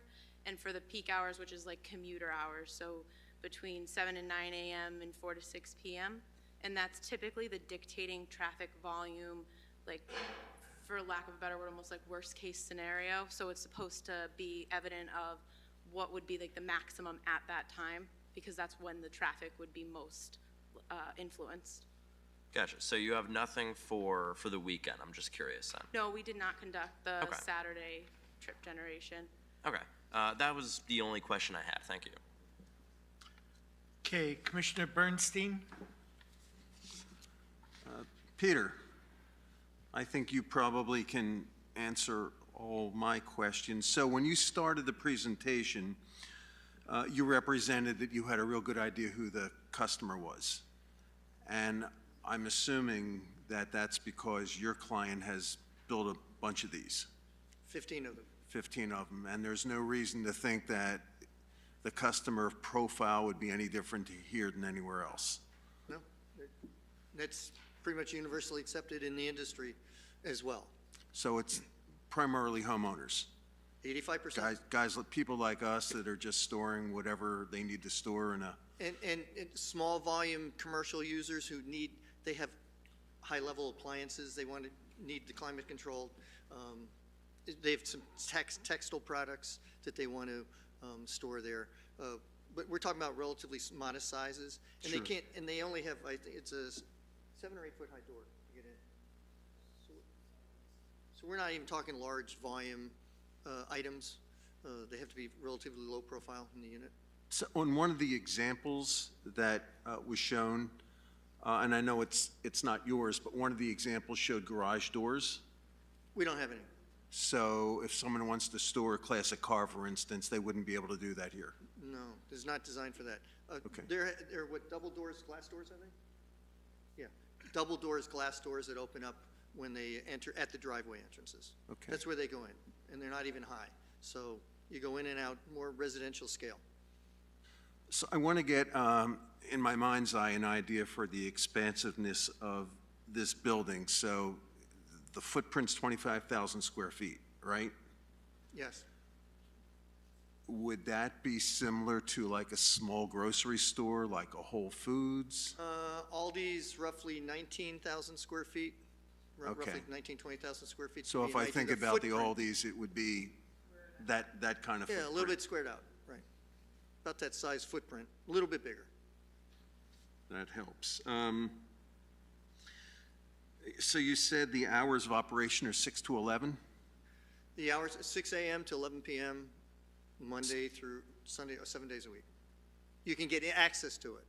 There aren't staff there at all times. So if I'm a customer and I desperately need to get in at 3 in the morning, I can't?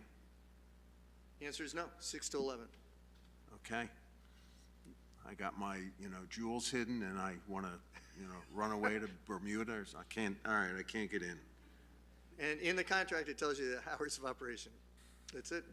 They close down at 11 o'clock and you can't get access.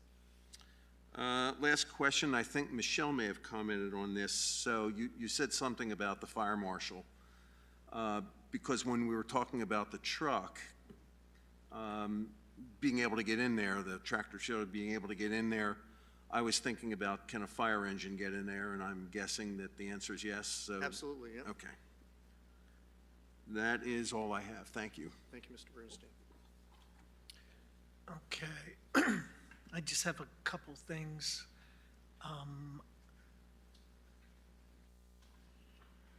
How tall are the rooftop units going to be from, how much will they project above the valance or whatever screening you have?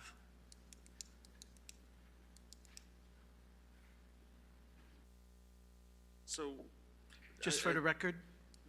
Oh, again, John Scheib with Northeast Collaborative Architects. So in terms of the climate-controlled element of this building, there are multiple ways of doing it, but for now, we wanted to show a 7-foot screen wall along the south edge of the building. Any units would be about 7 feet tall, or less. So we were accounting for whatever the worst-case scenario would be with that screen wall. Okay, so, and that's to the south side. Somebody coming up Ellington Road, going west, are they going to see air conditioning units on top of the building? Anything would be pulled to that south side of the building. The south side of the building also has 2 of those stair elements, so we would locate any rooftop equipment along that south edge of the building. So if we can see any rooftop units from Ellington Road down like near Home Depot or whatever, they will need to be screened. Right. If I can, I don't know if I can turn this back on. I hope we won't, but Oh. if we can, they should be screened. Yes. Okay. Yeah. Okay. And they would be. Fair enough. Yeah, I'm in favor of wall packs on the south side also, and the reserve spaces shown on the plans.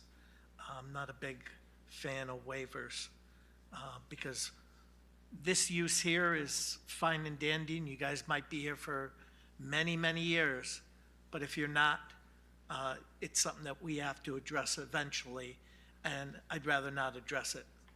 I'd rather take care of it now. Okay. I think that's about it. Sure. Okay. Commissioners, Chairman, excuse me, if I can make just one last comment, I apologize. The parking, I just want to make the comment about our EV charger requirements. So our EV charger requirements only kick in at 16 spaces. The applicant's proposing 12, and then others shown in reserve or waived or whatever. I just want to make the commission aware there is a building code requirement that will be required regardless of your zoning requirement related to parking. And so they may still have to meet a building code requirement of providing an EV charger station even with the 12 spaces. That'll be something reviewed by the building inspector. So there has been a change in the building code relating to EV chargers. Our regulations, I think, match it pretty closely, but I think you have a requirement of an EV charger regardless of the number of spaces. It doesn't have the threshold like we have of 16. Yeah, we've agreed in writing to you, to Michelle, that we will conform to any zoning or building code requirement. And by the way, the average tenant arrival and departure time is they're only there for about 20 minutes. But if we're required to do it, we'll do it. okay, thank you. Michelle, the engineering comments, those are the ones in our approval Yeah, that so are I have- dated 11/17, And if you correct? could add the 1128 as well, those are updated. Okay, thank you. Yeah. And then what I heard is potential approval conditions being 2 additional wall packs on the south side of the building, So that would be number 15. and increase in the size of the plant material in the landscaping along the site's frontage. Which would be number 16. And then number 13, if you're going to have reserved parking spaces shall be shown, we could just leave it at EV charger regulations shall be met, zoning and building code requirements. Shall meet zoning and building code requirements. Okay. Thank you.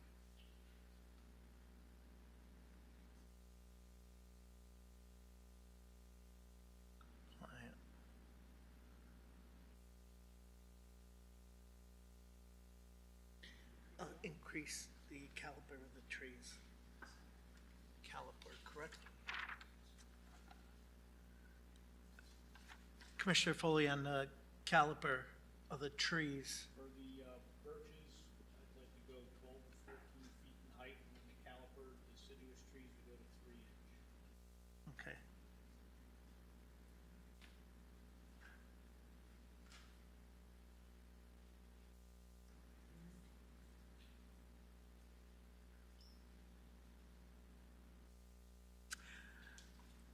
Commissioners, would anyone like to make a motion? Commissioner Dexter. I wrote it all down. Okay, I'd like to make a motion to approve application 22-38P, climate-controlled vertical storage facility site plan. We have 1 through 16 conditions. 1 through 12 are standard, which we won't go through, but number 3 is the application is subject to the conditions of approval of the Inland Wetlands Agency and Conservation Commission, including bonds in the amount of $25,000 to ensure compliance with the erosion and sediment control measures, and $25,000 to ensure establishment of a stormwater system. Number 4, there's a landscape bond in the amount of $10,000 and must be submitted prior to the issuance of a certificate of occupancy if work is not completed. Then we move down to number 13, where I'm a little sketchy here, but reserved parking shall be shown, and the EV charger regulations met per our zoning and building requirements. Number 14, engineering comments dated 11/28/22 must be incorporated into the final plan. Both. 11/17. 11/17 and 11/28, sorry. Number 15, we are going to have additional, or we're going to have 2 wall packs on the rear of the building, South side. south side. And then finally, 16, we'd like to talk about the landscaping and increase the height of the birch trees to 12 to 14 feet, and the caliper by 3 inches of diameter. And those wall packs would actually be on the east side. East side, I'm sorry, wall packs would be on the east side. Thank you, Michelle. Second. North? Okay. I second. Okay. No, I was going to second it. Yeah, okay. I did hear a second before that from Commissioner Carey, but we have motion and a second. Is there any discussion, questions, comments, concerns? Hearing none. All those in favor of the motion say aye. Aye. Those opposed? Motion passes unanimously. Very much, Mr. Chairman. Okay, we'll move on to our next order of business, which is application 22-42P, Town of South Windsor, Philip R. Smith Portables.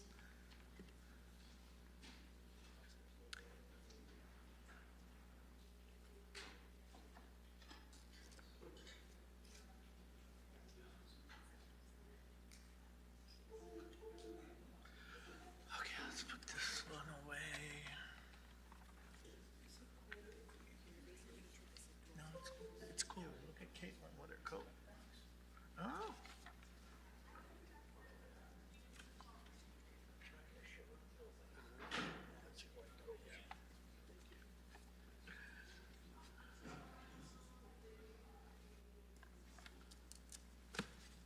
Wonder if we need to hold on to these. Wonder if we need to hold on to these. Ready? Please. All right, good morning, or good evening, it's been a long day. Good evening, my name's Chuck Warrington with Colliers Project Leaders. We're the owner's representative for the school district in the town. We're also on Pleasant Valley School as well, so good to see you all again. With me tonight is Henry Thomas from LRC Group. Henry was the original site designer for the Philip R. Smith School, so he's helping us out on this project too. We thought that'd be valuable, especially with this process with you. And from Russell and Dawson, Utkarsh Patel and Andrew Thompson, they are hired to be as the designer of record to assist the district in developing contract documents for the addition of two modular classrooms at Philip R. Smith. So I think many are aware that since 2017, South Windsor schools have been consistently growing at an amazing rate, more so than many of our counterpart districts throughout the state.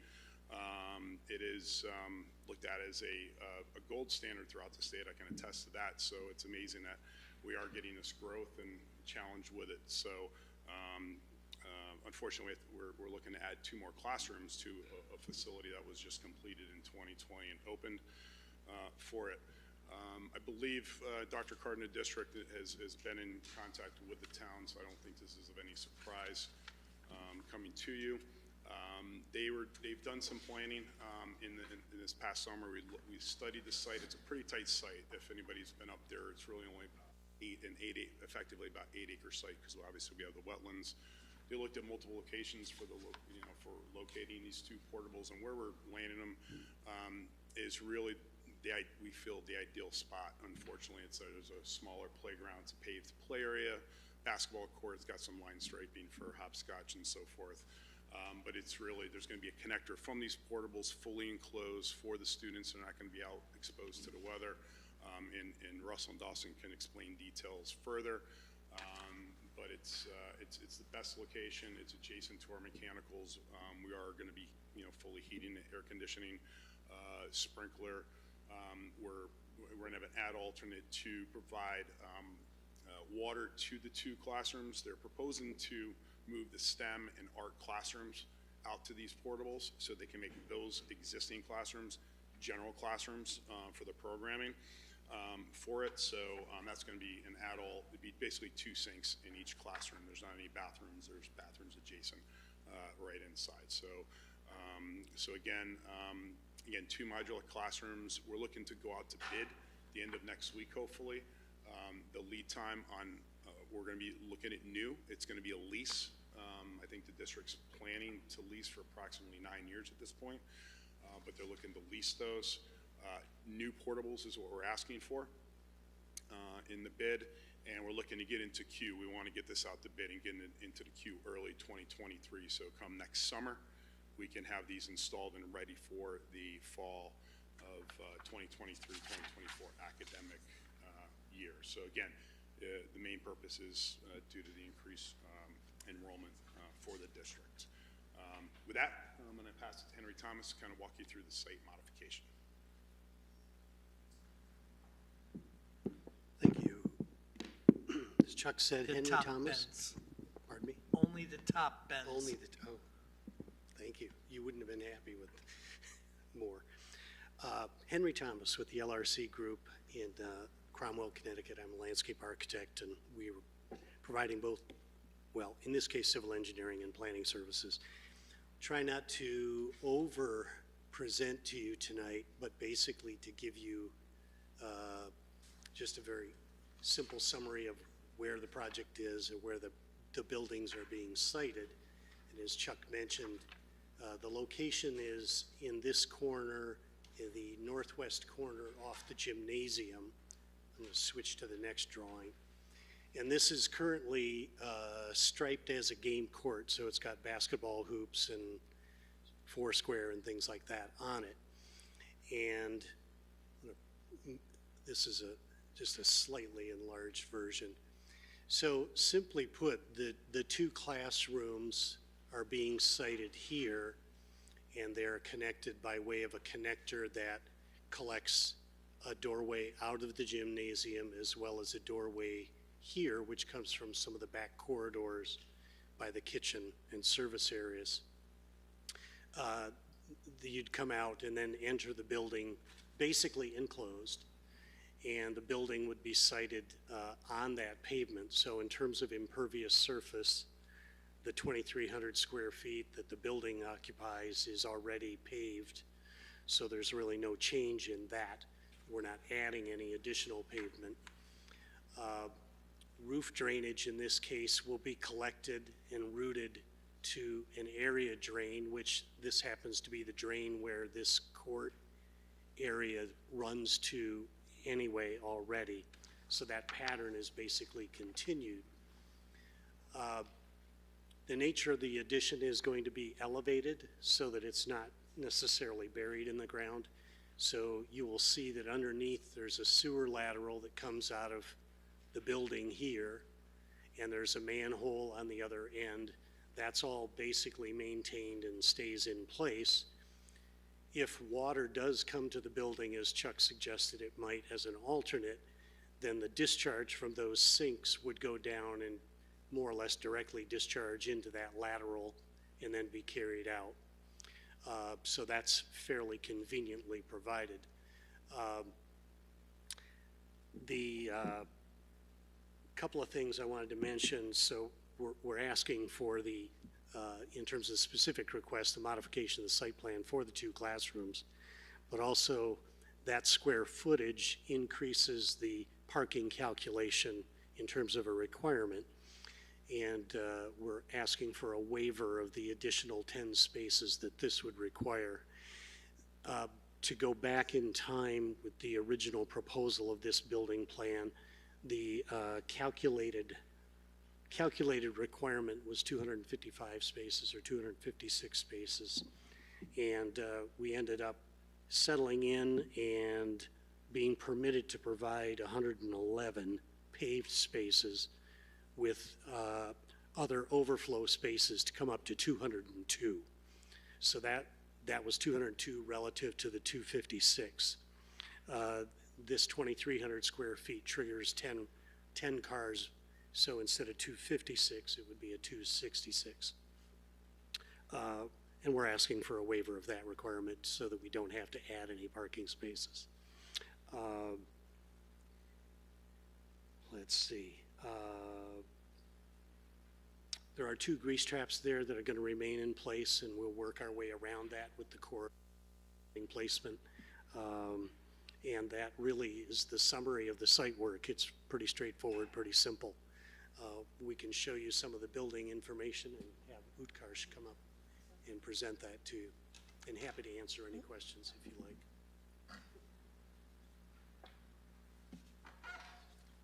Good evening, everyone. My name is Utkarsh Patil. I work with Russell & Dawson, architects and engineers. We are located at 1111 Main Street in East Hartford, Connecticut. We were hired by the South Windsor Public Schools to do this addition. essentially portable classrooms. So it's essentially a two-part building. Part of the building is, if you look here, the classrooms is the portable element of the building, but we do have a covered walkway that is going to connect the two buildings, the existing school and the new portable classrooms. There is a difference in the elevation of both of these buildings. So we do have a set of steps and a ramp that is going to take the students up to the classrooms. These two classrooms are going to be, one of them is going to be focused on the arts and one of them is focused on the STEM aspect. The connector that we have is a more permanent connector. It's going to be slab on grade, and then it's essentially a one-story connector. We will be constructing this connector with 2-hour construction just because of the proximity of the new addition to the existing building. We will be applying for a code modification as well for having the roof of the connector to be rated at 2 hours. But that's something that we are going to apply separately to the state.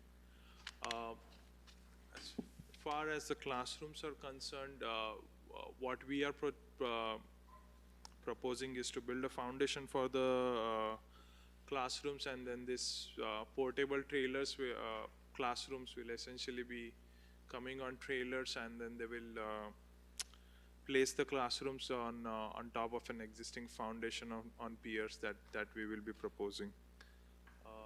Let's see. As far as the exterior of, one sec.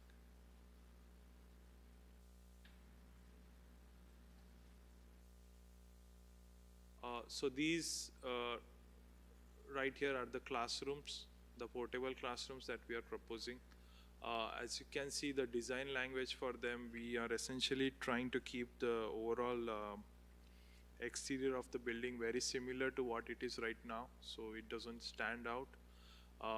What we are proposing for the exterior materials is to use EFIS brick.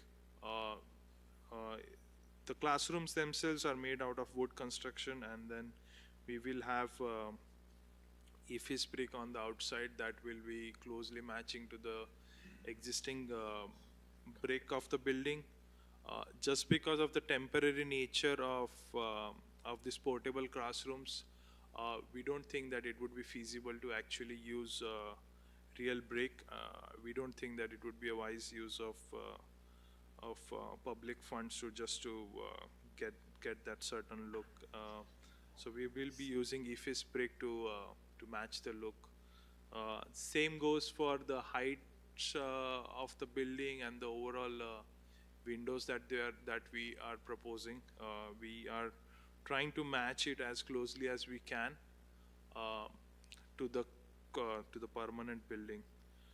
As far as the heated pedestrian walkway is concerned, it will be heated by source of electric heat, and all of the portable classroom as well as the walkway will be fully sprinklered, and we will be having another means of egress as well because of the length of egress. It doesn't show it here, but we have a later plan where we have added another means of egress for the students to go out to grade. That being said, this right here just kind of gives a preview of how the classrooms would look. This right here is the connector that's going to house the ramp and the egress doors, and then we are proposing to add another connector on this side for the people to egress. And these are the portable classrooms. So the classrooms themselves, they are wood construction. They will have a EPDM roof on top of it, and at the bottom, since they come on trailers and they have they don't necessarily have a perimeter foundation, they will be sitting on piers. but we will have what is called like a element called a skirt that is going to cover the bottom 2 feet of the classrooms. These classrooms will have very minimal plumbing in them. They are going to have couple of sinks in each of the classrooms, and they will be having media that is going to be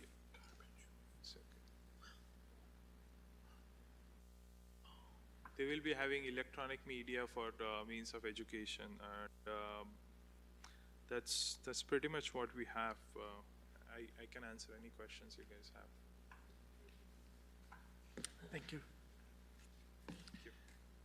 Does that conclude your presentation?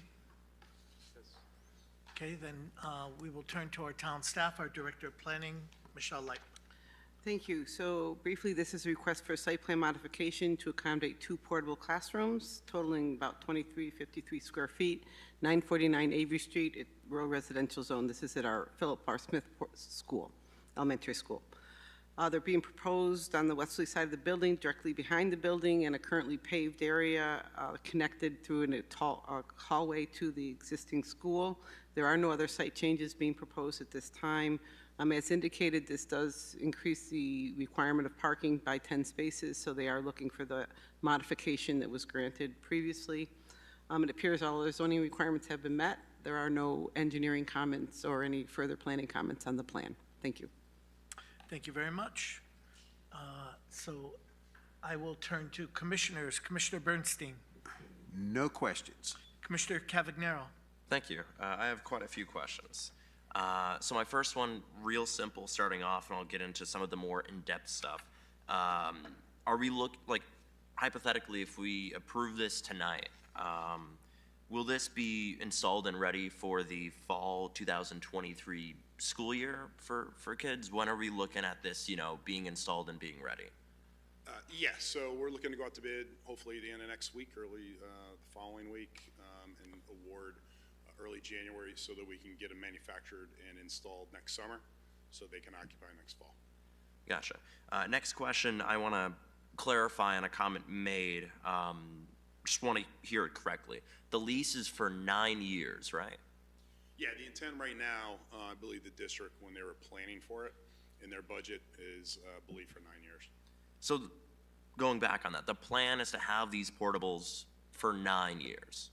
That's my understanding from the district, correct? Okay. So looking on that, there was one other thing I wanted to touch upon. Looking on the maps or the diagrams that we were given, I think I already know the answer to this question. I just want to clarify it and put it on the record. What exactly are we losing in terms of, I guess, assets for the school, for these portables? Like, what is it going to be placed upon? Because I think a basketball court there, sort of a blacktop area for, kids for recess. I'm just curious if that is what I'm seeing.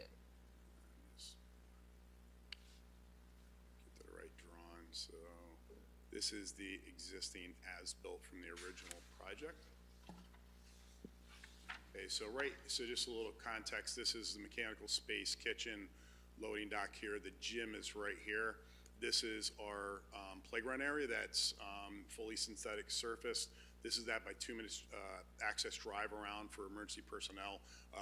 The location was intentionally put to fit inside of that. I don't know if we mentioned that, but we didn't want to impede upon that. But this is essentially a very simply paved multi-purpose play area.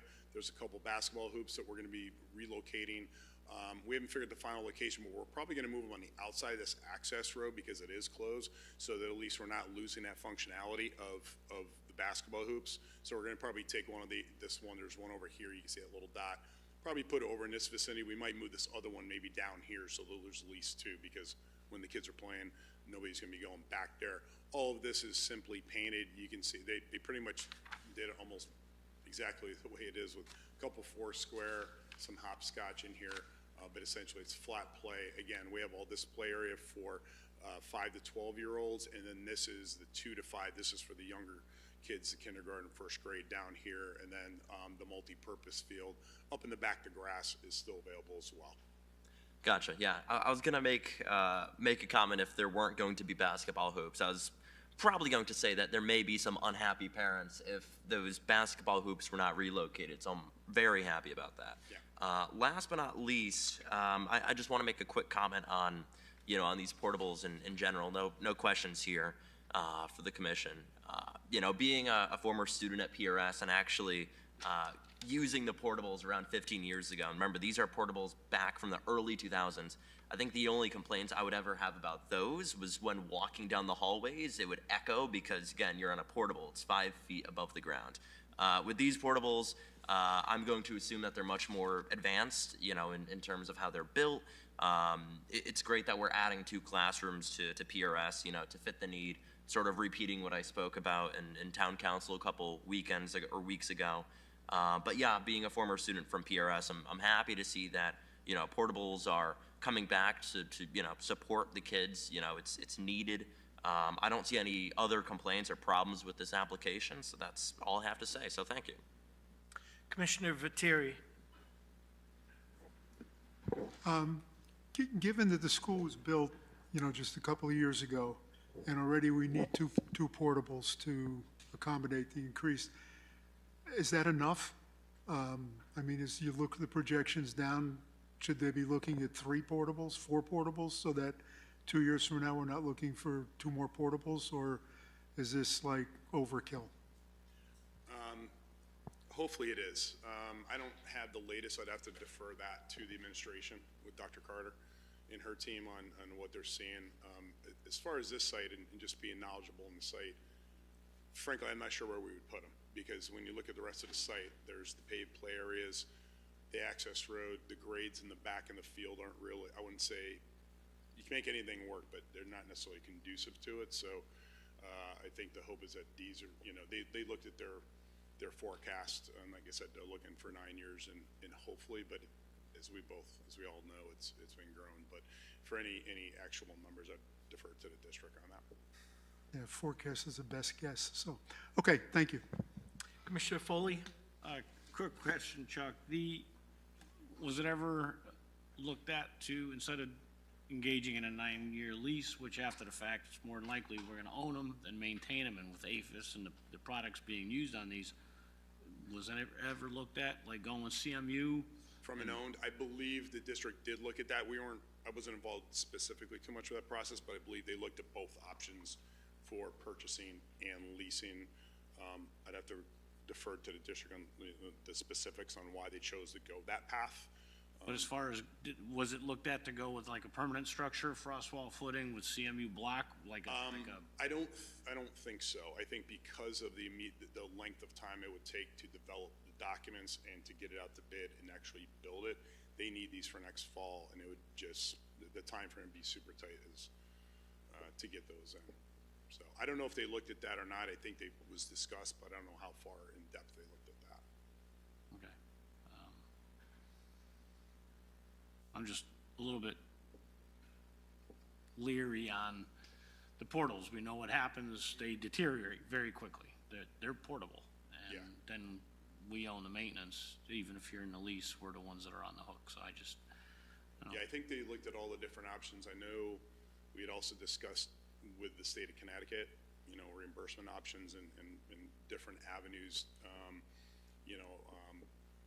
and taking obviously the financial aspect of it into account. So, I'm in favor, just the increased increased enrollment, and I'm okay with the parking, but I'm okay with it. Okay, Commissioner Dexter. No questions. Commissioner Carey. On the parking, how's the parking right now? Like, you have 110 spaces. I'd have to go back to them. We haven't heard any concerns or complaints as far as capacity-wise from the district. That's all I can give you right now. We can go back and ask them, but I haven't heard of any issues with capacity since we opened 2 years ago. Okay, that's all. Commissioner Quarishi. No questions. Okay, 9-year lease is kind of surprising, but that's not really in your wheelhouse. That's Board of Ed. When I'm looking at the larger print, the C2.1 and C2.2, can you show me on those where you might put the basketball hoops? I'll zoom in here. So again, I don't think we finalized these yet. So it's really it's probably what we're probably doing right here, because there's this kind of opening here. This is paved here, and this is just my comment, is probably one right here to allow a larger surface area in this location. There's one that's right here. It's it's kind of close to the building, so, and I think it's gonna be a field call once we're out there, to relocate them. This one potentially maybe over here so that the children can play in this kind of, I'll say, nook here. And what's that surface in between those 2 points? That's all by 2 minutes. That's a by 2 minutes drive all the way around. That island? This is grass. That's a grass area there. Okay. And that's an area drain there. So this is grassed here. As Garcia alluded, we're going to have an egress here, so we have to work that a little bit, but this is an area drain right now. Okay. All right.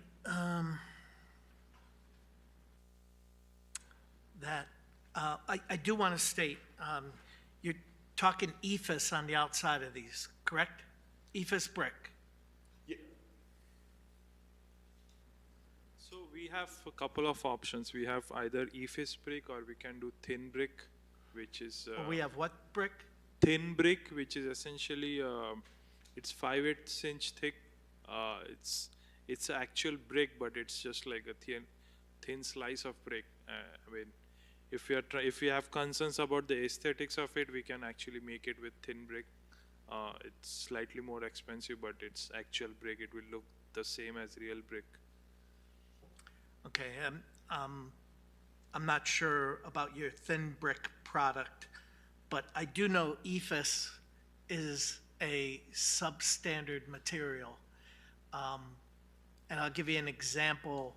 Over at the high school, when you walk out back, and I believe they fixed it, but the lacrosse team used to practice out in the back field. And they'd come in thinking that it's like a brick wall, and they'd throw their ball against it, and the ball would indent like an inch or so and break the exterior of the building. And there were hundreds of these spots on the high school. I don't know if there'll be any lacrosse played. I would hope the building, these 2 temporary classrooms are gonna have windows in them. I think there would be more common sense. Those were blank walls above the brick. But it is a substandard material, no doubt about it. So, thank you. Okay, thank you. Okay, commissioners, this is on our agenda for action.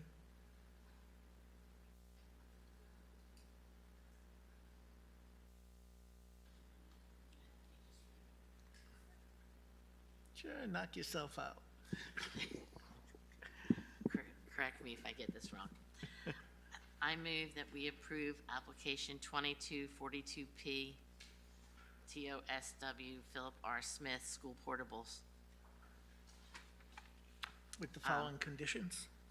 With the other side. With the following conditions, site plan approval prior to commencement of any site work or meeting must be held with town staff. No building permit will be issued until the final Mylars have been filed in the town clerk's office. Number 3? An as-built plan is required prior to issuance of a certificate of occupancy per section 9.1.3 of the zoning regulations. All plans used in the field by the developer must bear the stamp and authorized signature of the town of South Windsor. This approval does not constitute approval of any sanitary sewer, which can only be granted by the Water Pollution Control Authority. The building street number must be included on the final plan. Pavement markings must be maintained in good condition throughout the site, drives, and parking areas. and in accordance with Section 6.4.9, the Commission has granted a modification to requiring parking spaces based on the uses presented. The modification to the required number of parking spaces is based on the operational parking needs of the facility presented and the availability of temporary parking for special events. Okay, we have a motion. Do we have a second? Second. We have a motion and a second. Commissioners, any discussion, questions, comments? Commissioner Foley? No. Oh, okay, just saw the light on. Commissioner Carey? You all set? Okay. Yep. Okay. Hearing no questions, comments, I'll call the question. All those in favor of the motion, say aye. Aye. Those opposed? Motion passes unanimously. Okay, we're going to move on to our next item on our agenda, which is application 22-43P Plasma Tech. I am here for Plasma Tech. Maybe just tilt that microphone down a little too, Ms. Cho. No, just the end. Awesome. Vertically challenged. Okay, I gotta look. Let's see. 3. It's installing an update.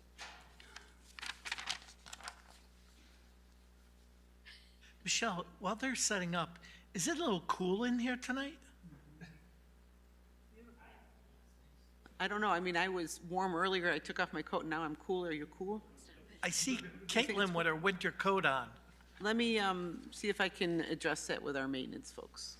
Okay, thank you.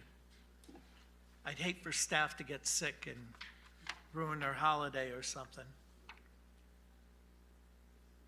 While Adobe is deciding to install an update, seriously, I can try and get started so we don't waste time.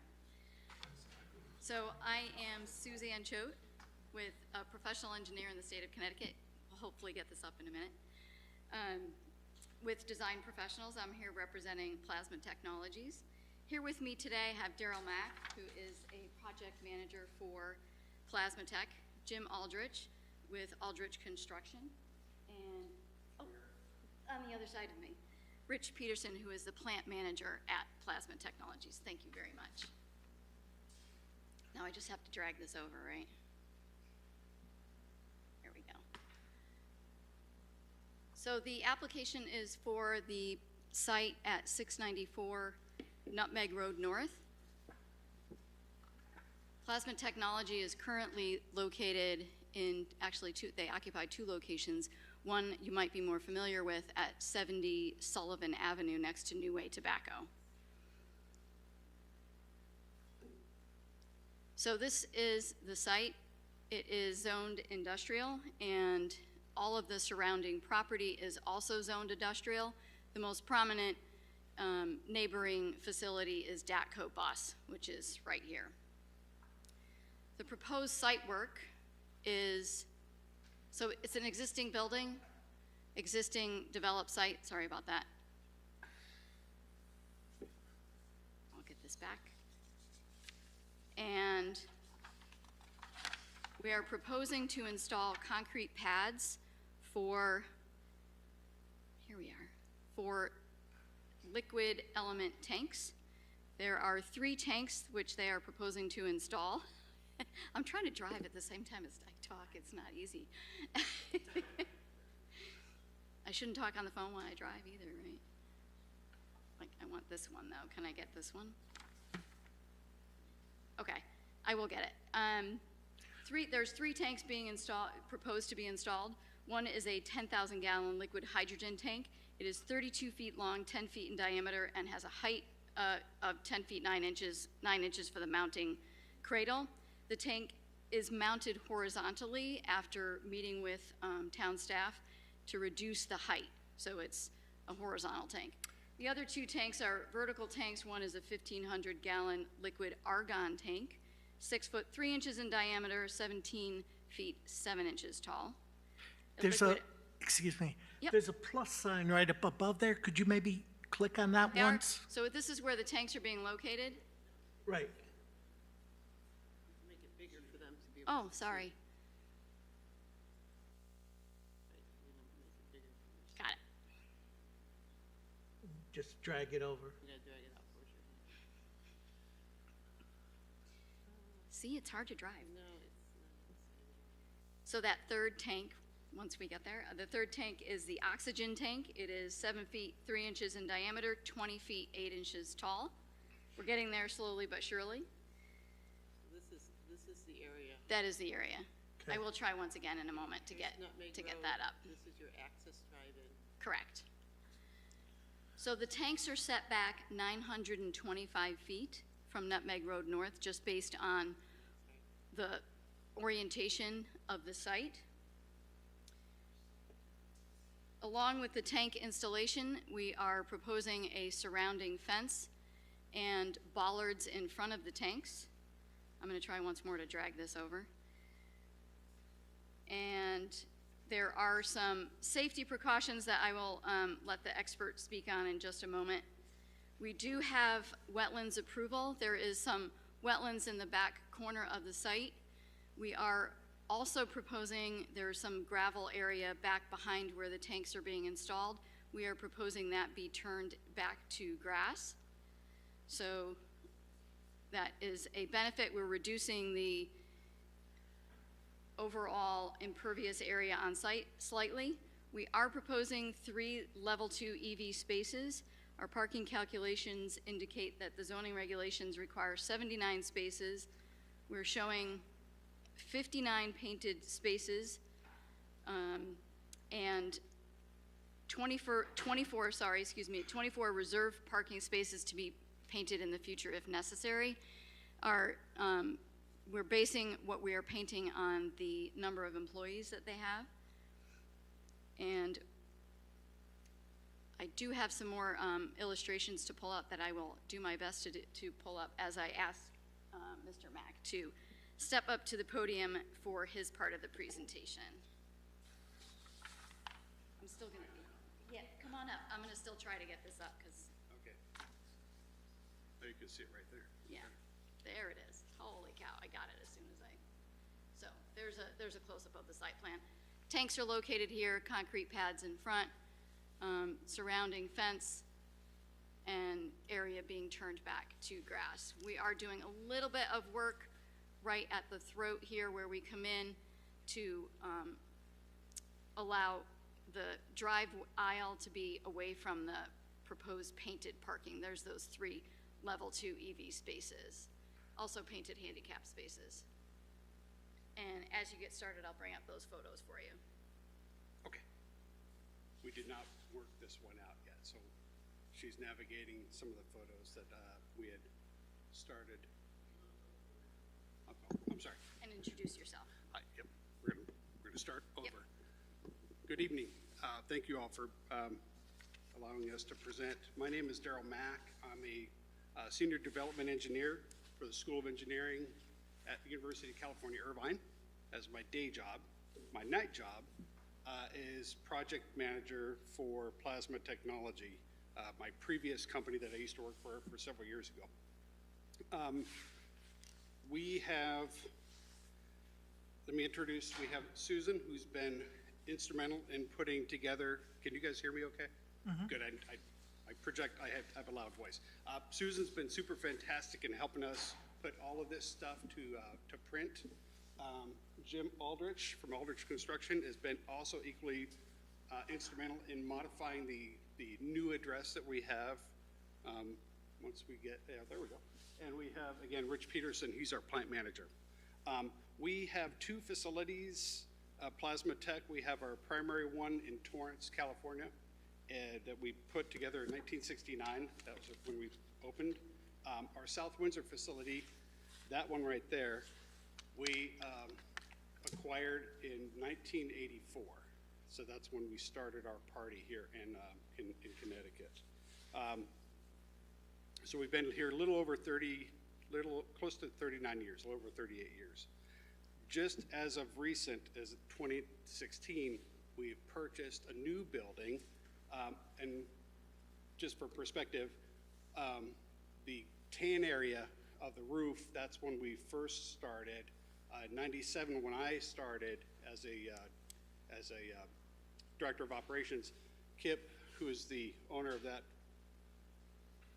larger building, the new, thank you.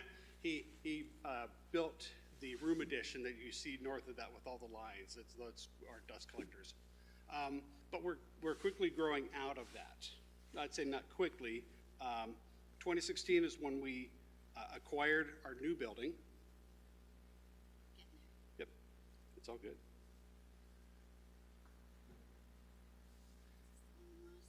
Yeah, that's it. Oh, that? Ooh. Yeah, there we go. So that's Nutmeg.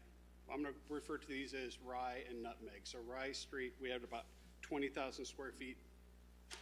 We're growing out of it, but we have been paying rent this whole time. A few years back, 2015 is when we started entertaining, looking at purchasing a building. So we picked that up in 2016. And that's about 36,000 square feet, which is perfect for us to be able to expand and grow into. Since then, the facade looks a little different. I think it used to be, if I recall, a recycling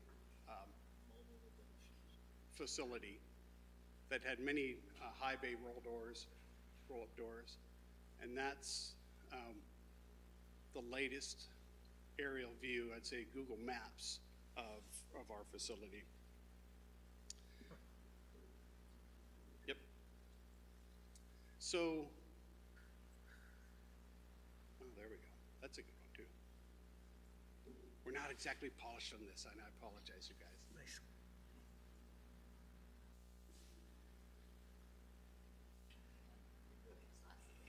So that's our before photo. But if we rastered through this, you'd be really impressed. I think we would really like to focus on the tanks. You bet. Yeah, we're getting there. Okay. So and I think that's what's kind of messing up the fluidity of what I'm proposing, is that the former site, we're not, big picture wise, at 30,000 feet, we're basically moving from our rented space at Rye Street.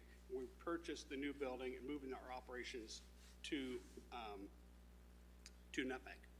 And the proposed tank installation is going to be off the side and farther away from the building, which right now their tanks are currently adjacent to at Rye. They've been there for several years. You bet. Most of my spiel was about photos, and I apologize. It's not as quick as I want it to be. No.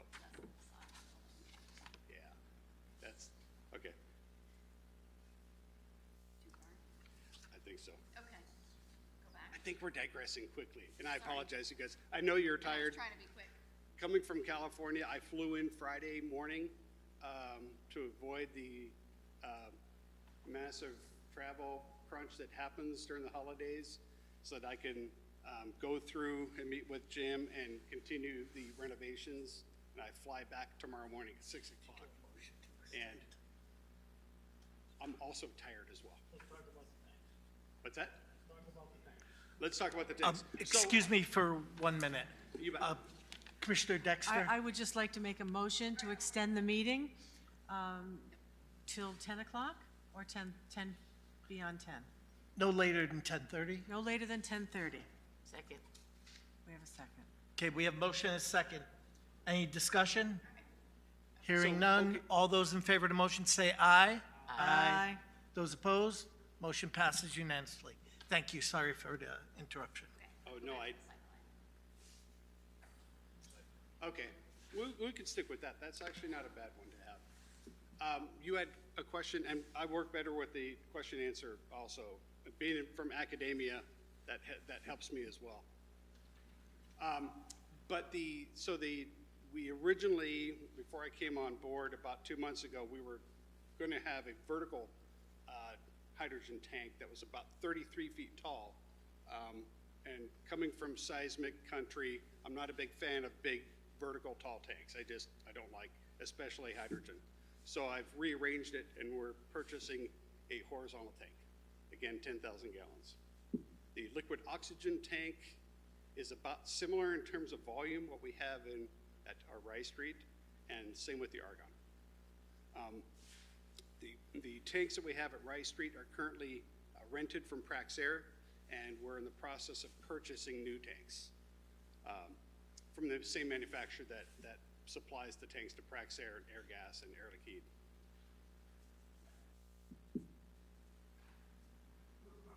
Okay. Does that conclude your presentation? No. Photos would have been great. No worries. So we were going to go into some of the process about what we do and what we've been doing for the past 38 years in South Windsor. What I wanted to point out is that moving from one facility to another is not as simple as moving refrigerators or supply, things like that. We had to purchase new spray booths, soundproof booths, and equipment that require qualification. Our customers are Boeing and Praxair and General Electric, and all of these things take a massive amount of time to qualify the process, to make sure that when we move from one site that it transfers to the other site. Several months of energy along with Jim to finalize this location. I'm pretty proud of the layout and how it's going to be set up. We won't do that. It's just a robot. Although it'd be cool to talk about the robot.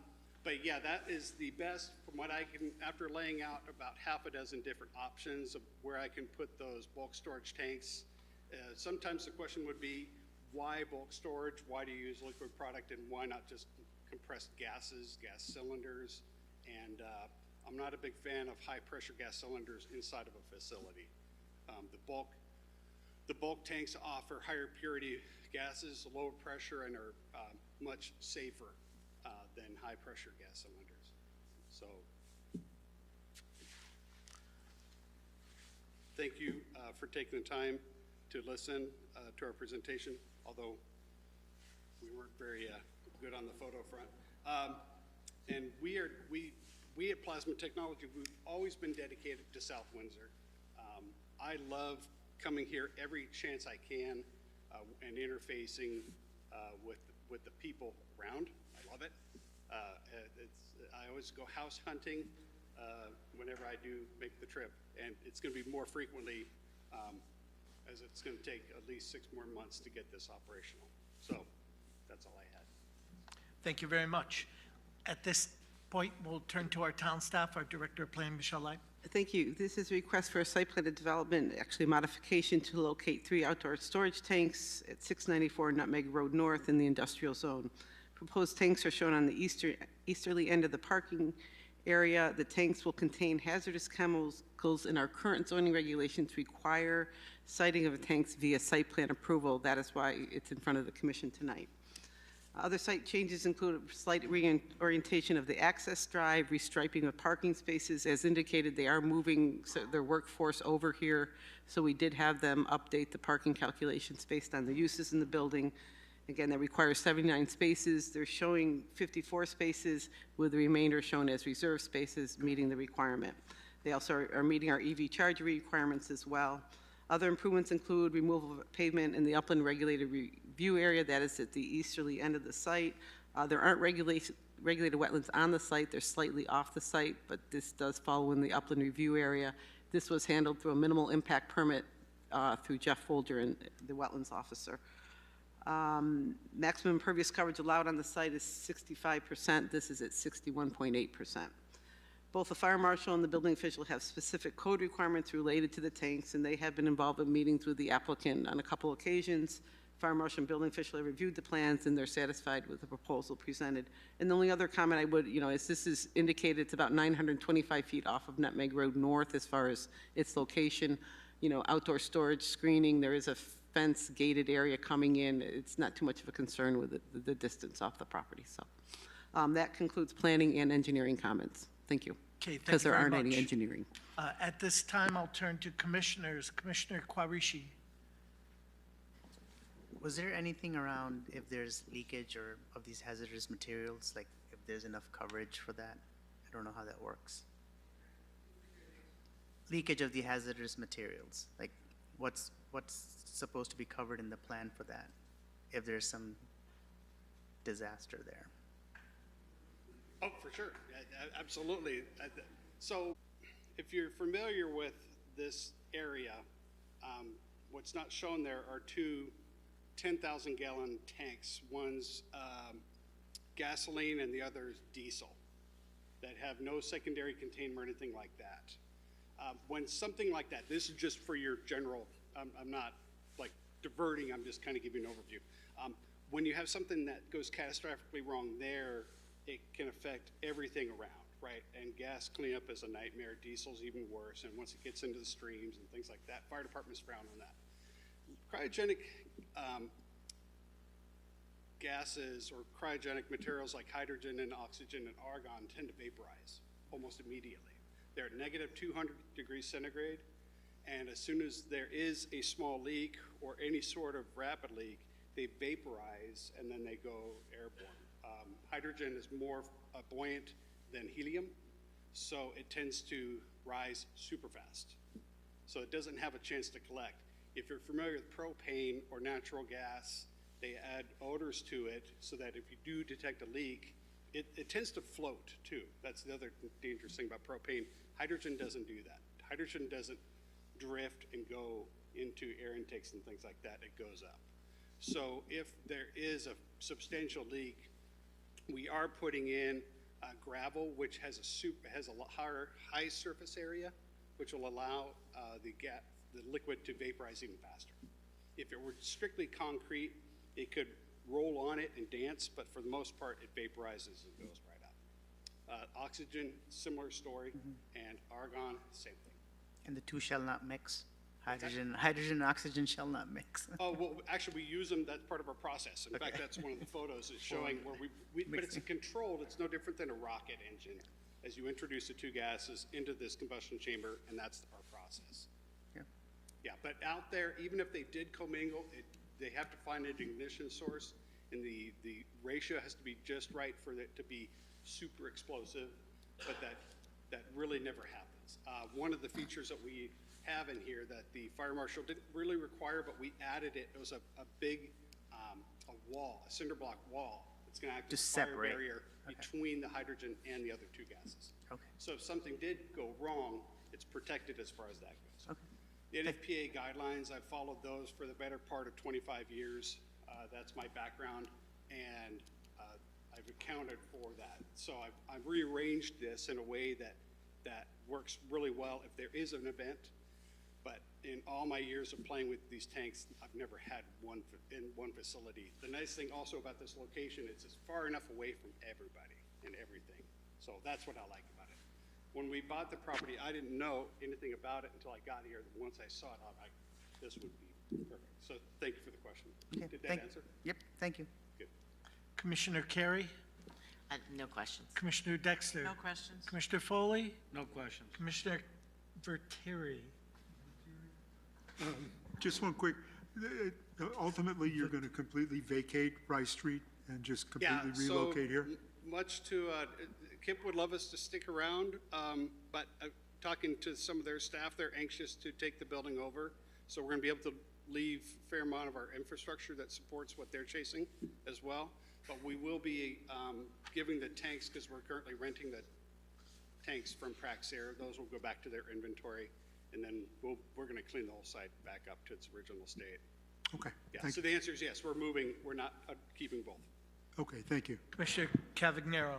Thank you. I'm just curious, 3 outdoor storage tanks, I'm curious how often these tanks are going to be, tinkered with, let's say if a truck comes by. I'm not sure the intended purposes of these tanks besides storage. I'm just not sure if they're going to be utilized at all, if they're just going to be sitting there, or, again, I'm just not too familiar with the business. That's why I ask. By the way, I apologize for not, so that's 100% of how we make part of our process work.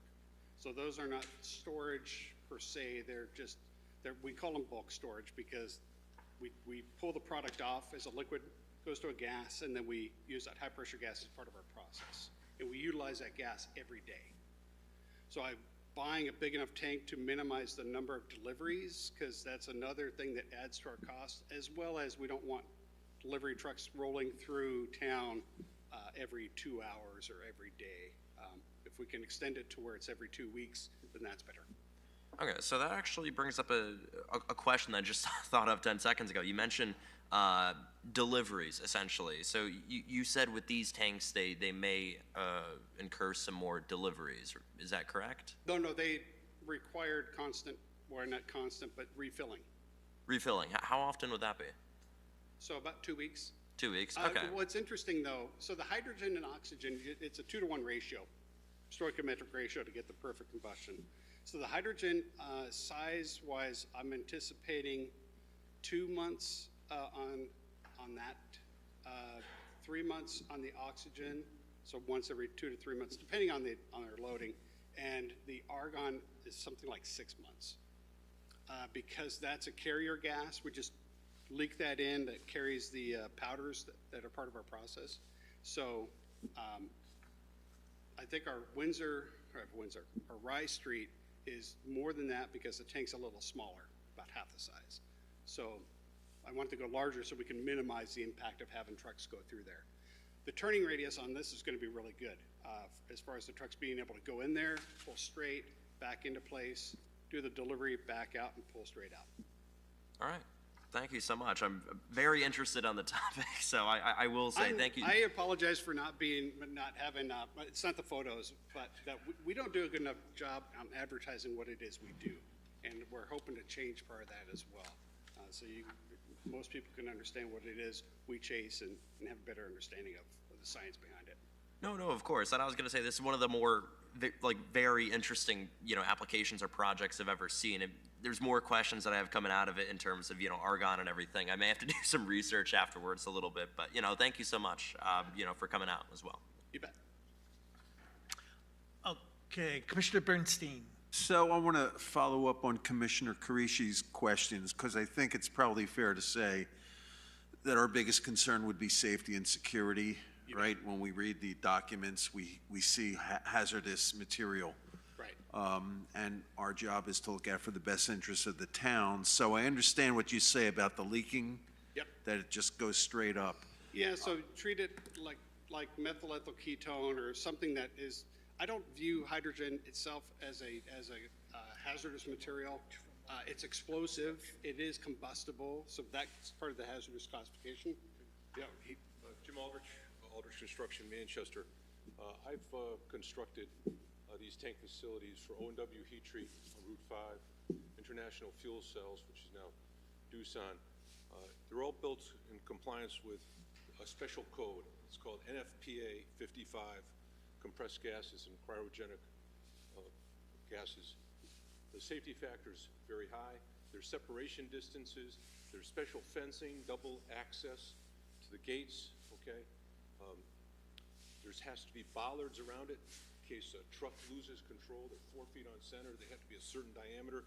There's all kinds of inherent safety factors. There's been 0 issues with these tanks in the history of them. They have a double fail-safe mechanism in case there's leaks to automatically purge. It goes to the atmosphere. And you can't run the factory without using these gases. That's great. Good.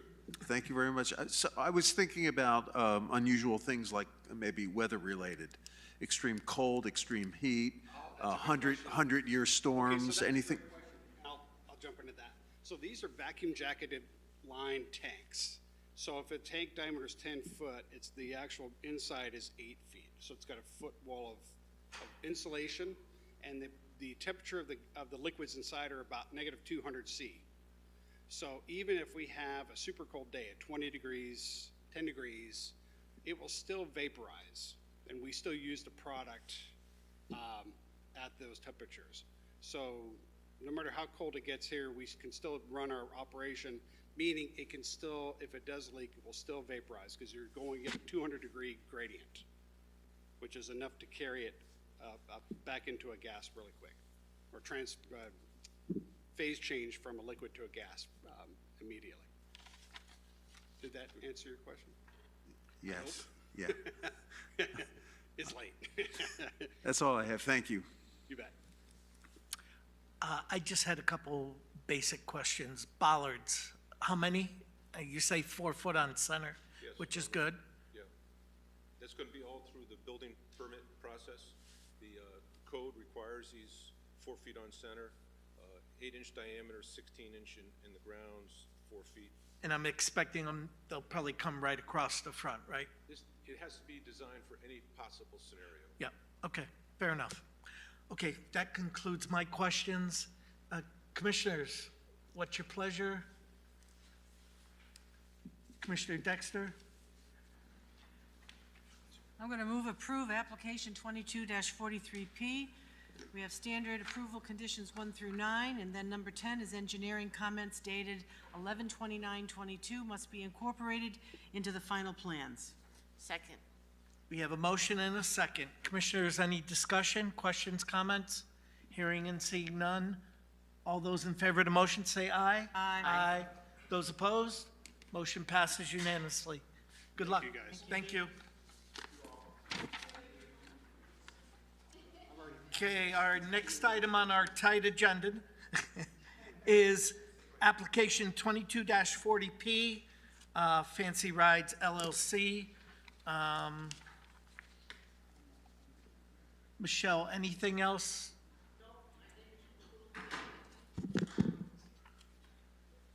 No, there's nothing else. I think I gave you some draft approval. Yep. Comments. Okay. Commissioners, what's your pleasure? Looking for a light?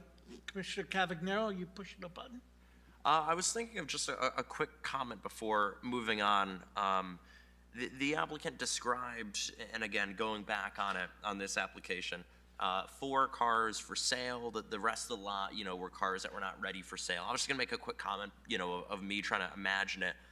So there would be, 4 cars ready to go off the lot, hypothetically, if one person wants to buy, let's say, a car in the back, can't sell it right, on the moment, because I assume, they're either getting worked on, so I assume those cars would be, let's say, missing a wheel, or, hasn't been painted yet, like they said, cars that would not be, ready for sale. So I guess my only comment adding on to is that for the clarification of this regulation that we pointed out, that only 4 cars could be sold, for my interpretation from what they're proposing, it's that only 4 of these cars would be ready to be rolled off the lot. The rest of them are cars that, again, could be missing, a door, a steering wheel, a seat, cars that still need to be worked on. So that's the only comment that I have. Okay. Commissioners, would you like to make a motion, or should we just table it? I can also make a motion on, I would like to make a motion on application 2240P, project Fancy Rides LLC Feet. Of approval? Motion of approval, yes. Oh, okay. The conditions, I will go in order. Point 1, this approval is for a used car license for retail and wholesale of cars at 1429 John Fitch Boulevard. The number of cars to be offered for retail is limited to 4. Point 2, the approval does not constitute approval for the sanitary sewer, which can only be granted by the Water Pollution Control Authority. Pavement markings must be maintained in good condition throughout the site drives and parking areas. All freestanding signs and/or building signs require the issuance of a sign permit before they are erected.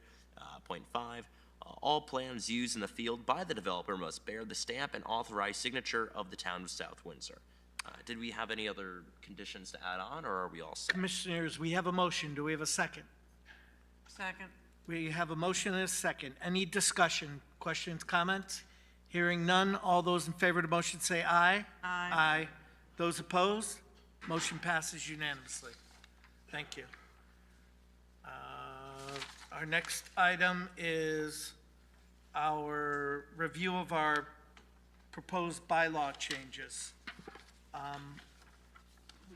I think, Chairman, your bylaws read that you should have your regular members ready, seated, and I think since we don't have one, I think you have 2 meetings to get regular members seated to do the action, so you may want to table those tonight and bring them back at another regular meeting. Yeah, in interest of complying with our bylaws, and we do have other applicants here, the chair would accept the motion to table till next. To the next meeting. Go ahead. Commissioner Carey? Motion to table to the next meeting? Next meeting, or? I don't think we're going to have your full commission at the next meeting either when Commissioner Viteri is going to be. So it'd be your first meeting in January, I think would be probably the next meeting to have them on. Fair Motion enough. to table to the first meeting in January when all the members are present? Okay. We have motion. Do we have a second? Second. We have motion, a second. Any discussion? All those in favor of the motion say aye. Aye. Those opposed? Motion passes. Thank you. Okay, our next item is number 6, Golden Lampstand. Do we have somebody here to represent the applicant? And if I could just remind our applicant, we're trying to get done with our evening by 10:30. Yep. He's got That this. includes minutes. Okay. We already spoke with our clients and our architect, and we're all going to be very short, given the late hour. So I'm here on behalf of the Golden Lampstand Association out of Vernon, Connecticut. If you recall from the last discussion we had about that, when you approved the temporary and conditional permit, they are a house of worship. They have 8 congregations statewide. They want to have a ministry center, a 9th congregation, but it also will serve as a ministry center for all 9 congregations. That means they'll have meetings there, they'll have events there, that type of thing. So what I'd like to do is just quickly go over what we have. Hold on. Oh, it's coming up? It's warming up? Okay. You have in front of you some exhibits. The first is just an aerial photograph that shows the site. And when it comes up, I'll point out. But it's the same site that this commission approved 16 years ago when it was the Chinese Baptist Church, and this commission approved it. I don't know what part were you on at that time? I was. On King Street? Yep. Not that I remember back that far. Yeah, why don't we just, yes, do the aerial first. Thank you. Okay, so here is the site, right here, 9.6 acres. Here's the town line, East Hartford town line. Here's Burnham Street, which is physically in East Hartford. And then King Street goes up here. And this is the site right here. It's a vacant site. And again, as you had approved a house of worship previously on the site for the Chinese Baptist Church, which opted not to build. So it was sold to the Golden Lampstand Association, and they would like to have their 9th house of worship here, but also be a worship center, and so a campus. And when I presented to you the temporary and conditional permit, I said I would return to you. I'd go talk to Michelle first. We met with Michelle informally, and she gave us some ideas. And we just want to present to you the campus plan that we have that's been approved by the congregation and all the congregations involved in the association. We'd like to go forward with the master plan, but we're going to have to go forward with assistance from you because we have to do some zoning text amendments on it. But let me just describe to you, let me go to the next one, if I may, hold on. That one right there? Oh, that one right there, okay. All right, so let me just quickly go over what we have here. at 401 King Street it's in the rural residential zone. We have an entrance similar to what you just approved for temporary and conditional permit. We have a circumferential road all the way around the site. We have the church worship center building, which is a church with a sanctuary in it, offices, classrooms, that type of thing, is right here in the middle. And then we have, to the north of that is a guest house that's sort of like a very small hotel for visitors. So they'll have like a hotel room with a bathroom and a bedroom. And then they'll have a common area for eating in there and a conference room and stuff for prayer sessions and also for meeting. That's at that building. And then we're proposing at the northwest corner, 3 single-family detached homes. One will be the parsonage. Another one might be for a future pastor, either youth assistant or associate. That's not in the cards right at this moment. And then we're having another 3 detached at the southwest corner. So it'll be a total of 6 detached single-family homes. And then in the middle, we're proposing 6 apartments, 2-bedroom apartments, all with a 2-car garage, all 12 units with a 2-car garage. In the middle, we have a village green. We're contemplating at this time an amphitheater right in the middle. There will be a garden area off to the side. We also have a utility building, which is a garage, a greenhouse, that type of thing. They'll be into nature and growing things on the site. We have parking, I believe it's about 119 parking spaces, meets the code, 2 per apartment, plus we have one for every 3 seats in the sanctuary. So it'll be a worship center, but there'll be some people living on campus, including the founding pastor, Reverend Dr. Abraham Chant. So there will be activities on here regularly. They'll have worship services, but also so meetings of this 9-church group. The housing is intended primarily for not just their pastors, but also for retired clergy and retired missionaries. They have missionaries go to China and other places regularly, and as they retire, they want a place for them to live. So they're proposing to do have the housing for their employees, including retired employees, as they return to the United States and as they retire. So that's the purpose of it, have them on this campus, and they can also participate in the activities here. So let me tell you a few things about this. One is that after meeting with Michelle, we thought that she suggested we do some affordable housing here, and we talked about the 6 apartments being affordable at 80% of the median based on HUD median incomes for the region. And they have agreed to do 50% of the units. It's all 6 apartments will be affordable at the 80% level. So that's something that Stella committed to you, Michelle, when we met, and she went back to her association, the congregation, and they said yes. So we will have that at 50%. Let me go right to another. Did you get the other handout? Was there a handout with the?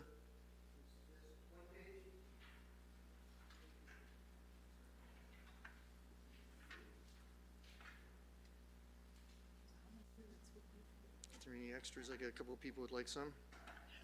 Okay, so what this has is just simply a bullet points of what we might consider for coming back to the commission with, and I'd like to work with Michelle on that in terms of drafting some regulations to allow for it. Your regulations right now don't say much about houses of worship.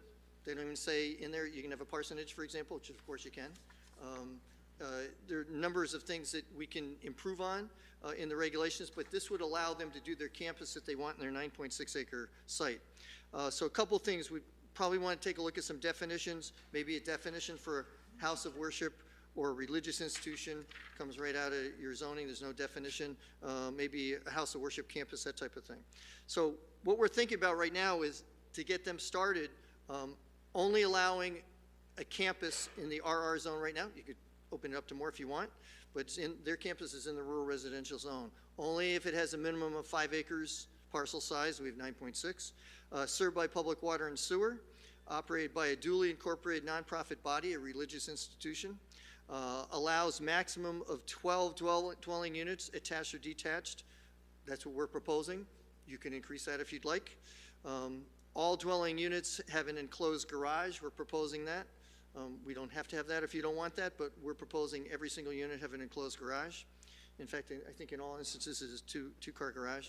The primary building for the site shall contain a sanctuary. It's got to be a church or a temple or other house of worship, and may also contain classrooms, offices, meeting spaces, kitchens, prayer rooms, outdoor patios, kitchens. You can have restrooms and the like, fellowship halls, even for recreation. Even though we don't have any inside the building proposed, you could have someone might have some recreation in there, like the church next door. If over 4 dwelling units, we're stating that it would require 50% of the proposed dwelling units would be affordable to families with incomes at 80% or lower of the area median, based on HUD standards. Allows a guest house with a maximum of, we're saying 8 guest rooms, that's all they're planning on, which is basically a hotel room with a bathroom, and common areas for dining, kitchen, living room, and conference for short-term stays. People, missionaries coming back and forth, that type of thing. Visiting speakers, they are big into education. They have lots of people work with them who are educators, and they will have them visiting regularly. Spaces suitable for indoor and outdoor programming activities, including, for example, a village green, amphitheater, community gardens, and recreation. Adequate parking based on zoning, and also impervious coverage, maximum 50%, which is consistent with your house of worship that you have now.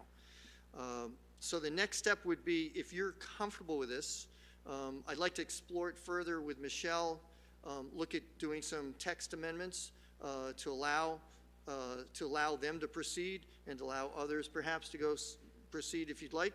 But we'll keep it tight for now, walk before you run type thing. And keep it pretty simple. One point on this particular site is that we're not in the sewer service area right now. It was going to be when, 16 years ago, when the Chinese Baptist Church was approved, we were going to bring sewers. They were going to bring sewer up from, MDC sewer up from East Hartford. It's been extended all the way, served a couple of house lots in East Hartford, all the way to 100 feet from the intersection, so it's doable. The town would still have to have, WPCA have to enter into an agreement with MDC for increased service area, and we'd have to take it out of the non-sewer service area in order to accomplish this. So we'd like to do that. So that's one of the main things. But Mark Hopper is here, architect. We have other exhibits, but you have them in your package, which are architecturals. He's prepared, if you'd like him to take the time, but we're late. He's prepared to discuss anything you'd like about the main building or about the individual units. If you'd like, he's available. It's at your discretion. And Stella Che is also here, the executive director of the Golden Lampstand Association. Okay.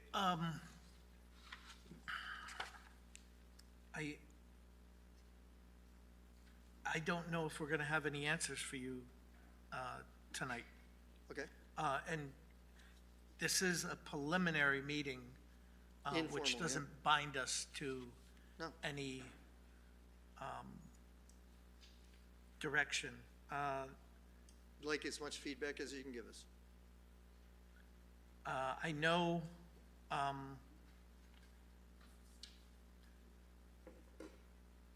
our regulations are going to be updated, and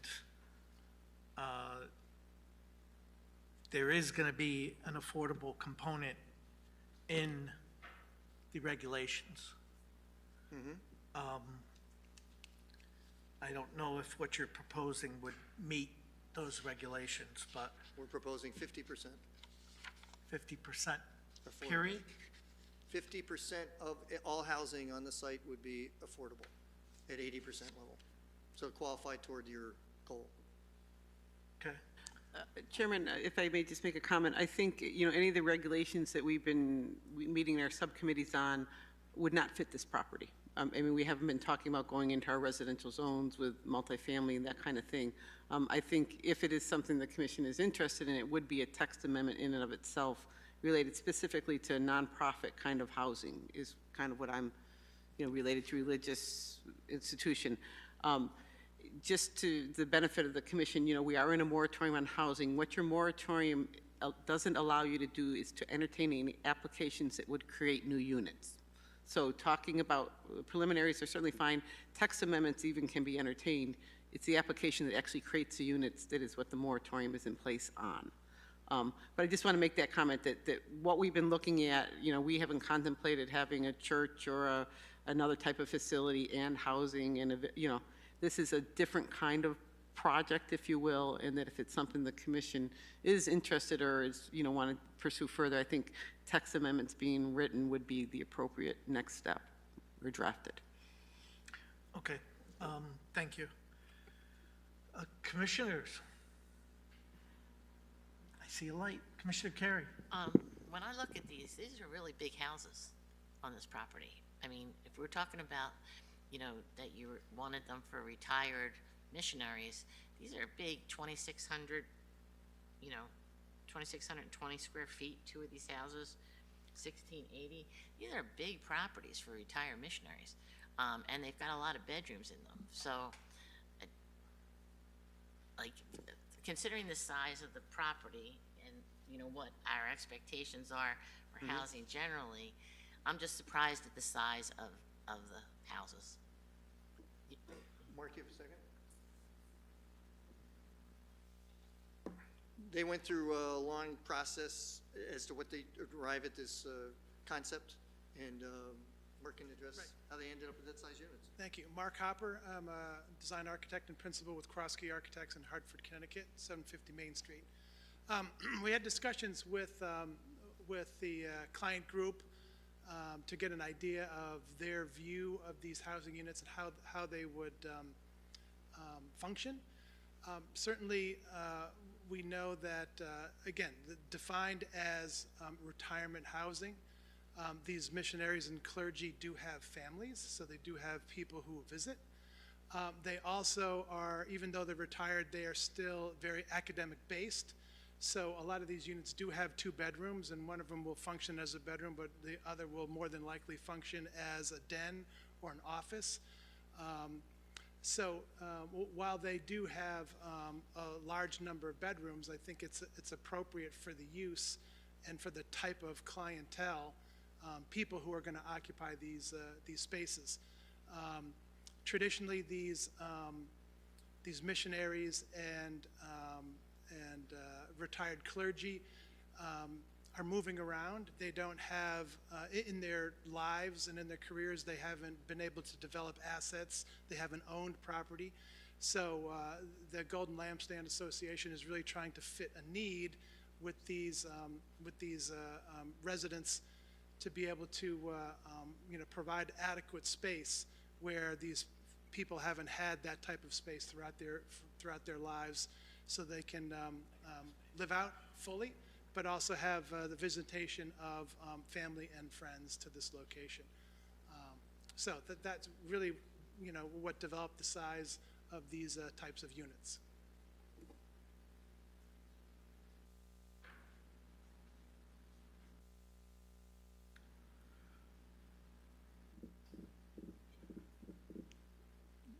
I want to play with the numbers a little bit, but I just think this is a whole lot of housing on a small space. But we'll look at it, and we'll look at it. I think we need to. We're doing a subcommittee on our zoning anyway, so I do think that we have to look at this in somewhat in the same context, right? When we're putting this many houses, that how does this compare to what we expect of a development area? But they're big houses, and there's a lot of them on 9 acres. When you add in the house of worship and some of the other things, so. Mm-hmm. It's roughly 10-acre site. Yep. It's tight. Okay, hear you. And there's no sidewalks. Pardon? There's no sidewalks. We're just very conceptual level, yeah. Okay. Excuse me, there are certainly sidewalks throughout the development. There's sidewalks around the Village Green. There's sidewalks that connect to, all the parking areas. So there is, I think there's an ample amount of sidewalks. The way this plan is derived is the vehicular circulation is all at the perimeter, and all of the pedestrian circulation is around the Village Green. All of the entrances to the residents are on the Village Green, so there's very much a vehicular side to the development and a pedestrian side to the development. Okay, Commissioner Cavagnero? Yes, thank you. I would like to first of all, positive review on this. I love this plan. I think it's wonderful. The potential that not only this land has, but, for sort of a campus, sort of say, I never really imagined this before, and seeing it right here, I think not only it's a good concept, but a good opportunity to sort of, again, we talk about this a lot, diversify, our housing. I think not only this is wonderful, but it's walkable as well. There's sidewalks. I see it right here on the front page near the Village Green. I think the only thing, again, I know this is just drawings and everything. The only thing that I would recommend is probably crosswalks quite a bit, across the roads. Maybe encourage some biking with bike racks for the people that live there. That's really the only thing. But for the most part, I do love this. I don't think it's dense at all by any means. We've seen a lot worse or a lot more dense come along the past couple of years, but I love this. So that's it. Thank you. By the way, one thing I didn't mention earlier, because we're short on time, to the west of us, between the Burnham Brook and our site is wooded. I don't see anything happening there. Doesn't mean there won't. And then to the north of us is a town-owned open space. The town, recent history, acquired the property to the north where there's a big pond. So that's open space to the north of us.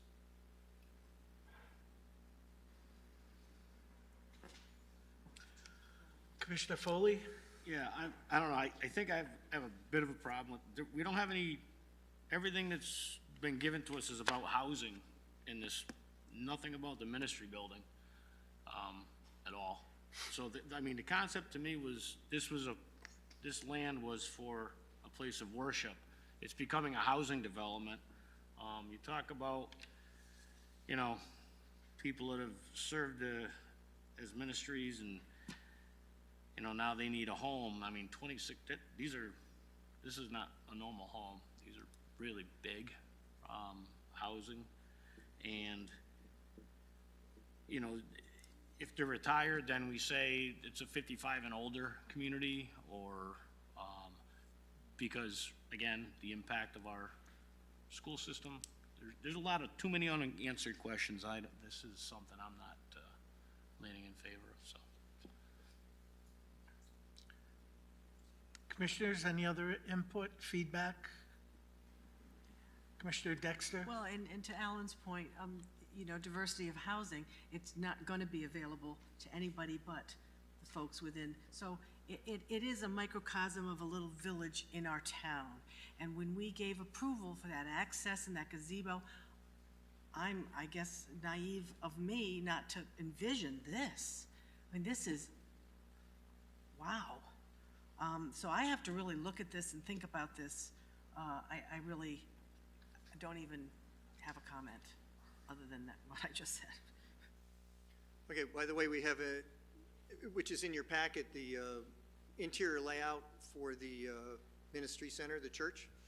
Looks a lot like other churches. Got a multi-purpose room with a sanctuary in the middle. It has classrooms and it has offices, conference areas, places for prayer, that type of thing. Kitchen.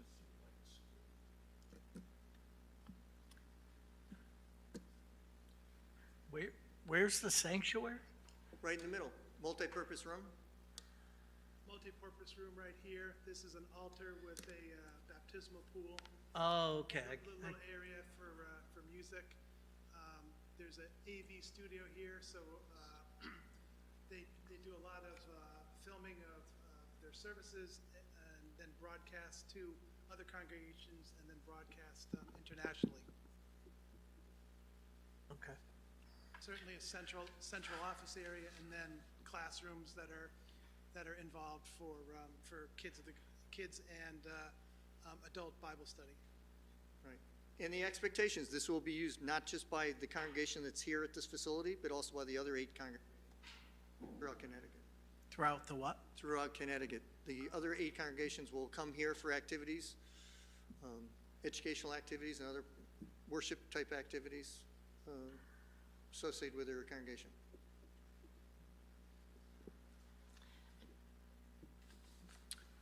Commissioner Cavagno? Oh, Commissioner Carey? I just want to clarify, I don't have any problem with the ministry building. You know, my concern was the housing around it and how much of it there was, and, you know, how it goes along with our development. But, I mean, ministry building is not, where I have any issues. Commissioner Cavagno? Yes, I also just wanted to add on 2 things. First of all, I didn't even notice this, but if you go back to the lot map, I noticed that there's like a little panhandle on it that reaches down into the Burnham Brook. I'm not sure if that's something that you guys could have, like maybe a dirt trail that leads down there, you know, a little something to add on to it. I'm not sure if it's within the regulations, you know, just something nice. I see the brook down there. It's part of the property. I just wasn't sure if That's off their property, though. That's off? No, The brook Burnham is- Brook actually is on the property. Oh, the southwest corner. way There's down a- there, okay. there's Yeah. a finger that goes down there. They do expect to have trails around so people can walk around. That's the whole idea. Gardens, both gardens with flower stuff, but also to grow vegetables and stuff, so they can share that with the community. Exactly. I was gonna say a gazebo down where the trail potentially ends at the brook. No, I think that's a great idea, actually. We approved a gazebo. Where's the gazebo? You know, let's, I Gazebo, there's no problem. I also just wanted to add on, like I said, with the diversity of housing, you know, it ties into the affordability component. Like mentioned, 50%. A general comment that I have is, even though we approved it as this, it doesn't mean that when the moratorium ends, we can come back to this, and when they come back with a proposal, it doesn't mean that we, you know, can't approve it. They're going to come back with more projections, and there's a church right down the street as well that, you know, sees a lot of traffic on the weekends as well. I assume they'll come back with traffic projections of how many cars in and out each day. I wouldn't be overwhelmed of it because, again, these are just preliminary discussions. Like I said, the diversity of housing, it allows for the 50% component like we talked about. And again, it's not going to be available for everyone. But overall, I don't see a negative output on the town from this. This is, like I said, an interesting project that I haven't seen in a long time. It's in my opinion, well needed for the town. Thank you. Commissioner Bernstein? You made a reference to 8 other congregations that folks from those congregations could visit. Yes. Is there anything like this that exists among those congregations? No, they're individual churches. It's a house of worship. This is going to be a center for all 9 congregations. So there's no other housing. The only other thing that exists, No other housing, I don't believe at any of the other congregations. it's just a building for worship. That's the other 8. Buildings for worship and education. There may be retreats, that type of thing. Yeah. Is there any housing associated with any of the other congregations? No, there are no housing associated with the other congregations. This is just meant for their employees, missionaries, pastors, retiring pastors, that type of thing. They want to be able to accommodate them. And this is going to be done over phases as the need arises. The housing is not intended to be in phase 1. The ministry building is phase 1, along with the guest house and the parsonage. Is that correct? Yeah. That's all we're doing right now. And then as the need arises for the missionaries and retiring clergy, then they'll build the housing for them. My only other comment is I'm very much in favor of your plan for the affordable housing piece. I think that's terrific. Okay. That's what you got for feedback. Okay, we got for feedback. Thank you very Okay. much. Thank you.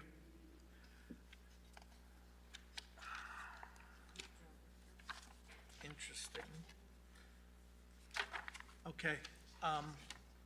We're going to move on to our next item, which is preliminary discussion with Metro Realty regarding affordable housing development. If I might ask, how much time were you? I'm going to keep this abbreviated. Well, no, before you Yeah. tell me that, I just want to know how much time you had allotted for your presentation. You know, for my speaking remarks was probably 6 or 7 minutes. I'm going to cut it short from that because I think the most important component of this for me is to hear from you. So I really want to, you know, dispatch with some of the pleasantries I had planned and kind of get to the meat of it, if that's all right. Yeah, and I'm not trying, we said 10:30, but I want to be fair to you also, and I do want to hear what you have to say. Okay. So if we have to extend it further, I would be in favor of that when the time comes. Okay, I appreciate that. If anybody has to leave, by all means.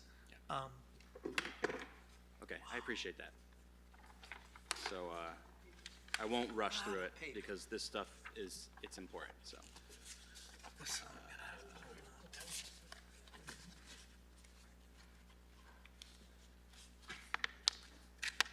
Okay, thank you. My name is Ben Tripp. I'm the Director of Development with the Metro Realty Group. I appreciate the opportunity to speak with you this evening. Before I get to the presentation, I did want to just address generally the topic of affordable housing in South Windsor. As I'm sure you all are well aware that right now you are in a temporary moratorium, which is, honestly, it's a big deal. Many towns don't ever get there. And it's something that you've earned through a proactive approach to your zoning, something that we've had the pleasure of working with you on several occasions toward the achievement of that goal. So, you know, that is to say that you really are at this point in the driver's seat, and that's the position that we are most comfortable working in as a developer. We've never taken an adversarial approach with any town that we've ever worked in. So with that in mind, we're really here just, you know, we want to have a discussion about what's next, and with the hope that you'll continue to be proactive with respect to next steps for affordable housing in town, both from a, you know, not really only from a statutory standpoint under 8-30G, but also just from a practical standpoint of, you know, affordable housing is a valuable asset to any town. So that's really the context for this presentation. I was going to take some time to talk about 8-30G itself, the difference between the temporary moratorium and the 10%, which is the ultimate goal, the differences in how those goals are calculated. I think just in the interest of time, I'm happy to go back if there are questions or if you'd like me to address that at the end of the presentation, I'm happy to do that. But I think for now, I'll just move forward quickly. Who we are, I think some of you may be familiar with Metro Realty. We're a Farmington, Connecticut-based ground-up land developer, fully integrated. We self-perform all of the construction, the maintenance, the leasing, the long-term ownership of every property we've ever developed. So that's now 30 properties across 8 towns in central Connecticut. We build everything with a long-term approach. We've never sold any multifamily property that we've ever developed. So specifically, since this is about affordable housing, our affordable experience, we've developed over 1,400 apartments across 18 developments in central Connecticut. In South Windsor specifically, 5 developments, 434 apartments, Berry Patch 1 and 2, Hillcrest, and Watson Farms, and then most recently, the residences at Oakland Road, constructed in 2018 at 175 Oakland. Just talk quickly about our approach to affordable housing.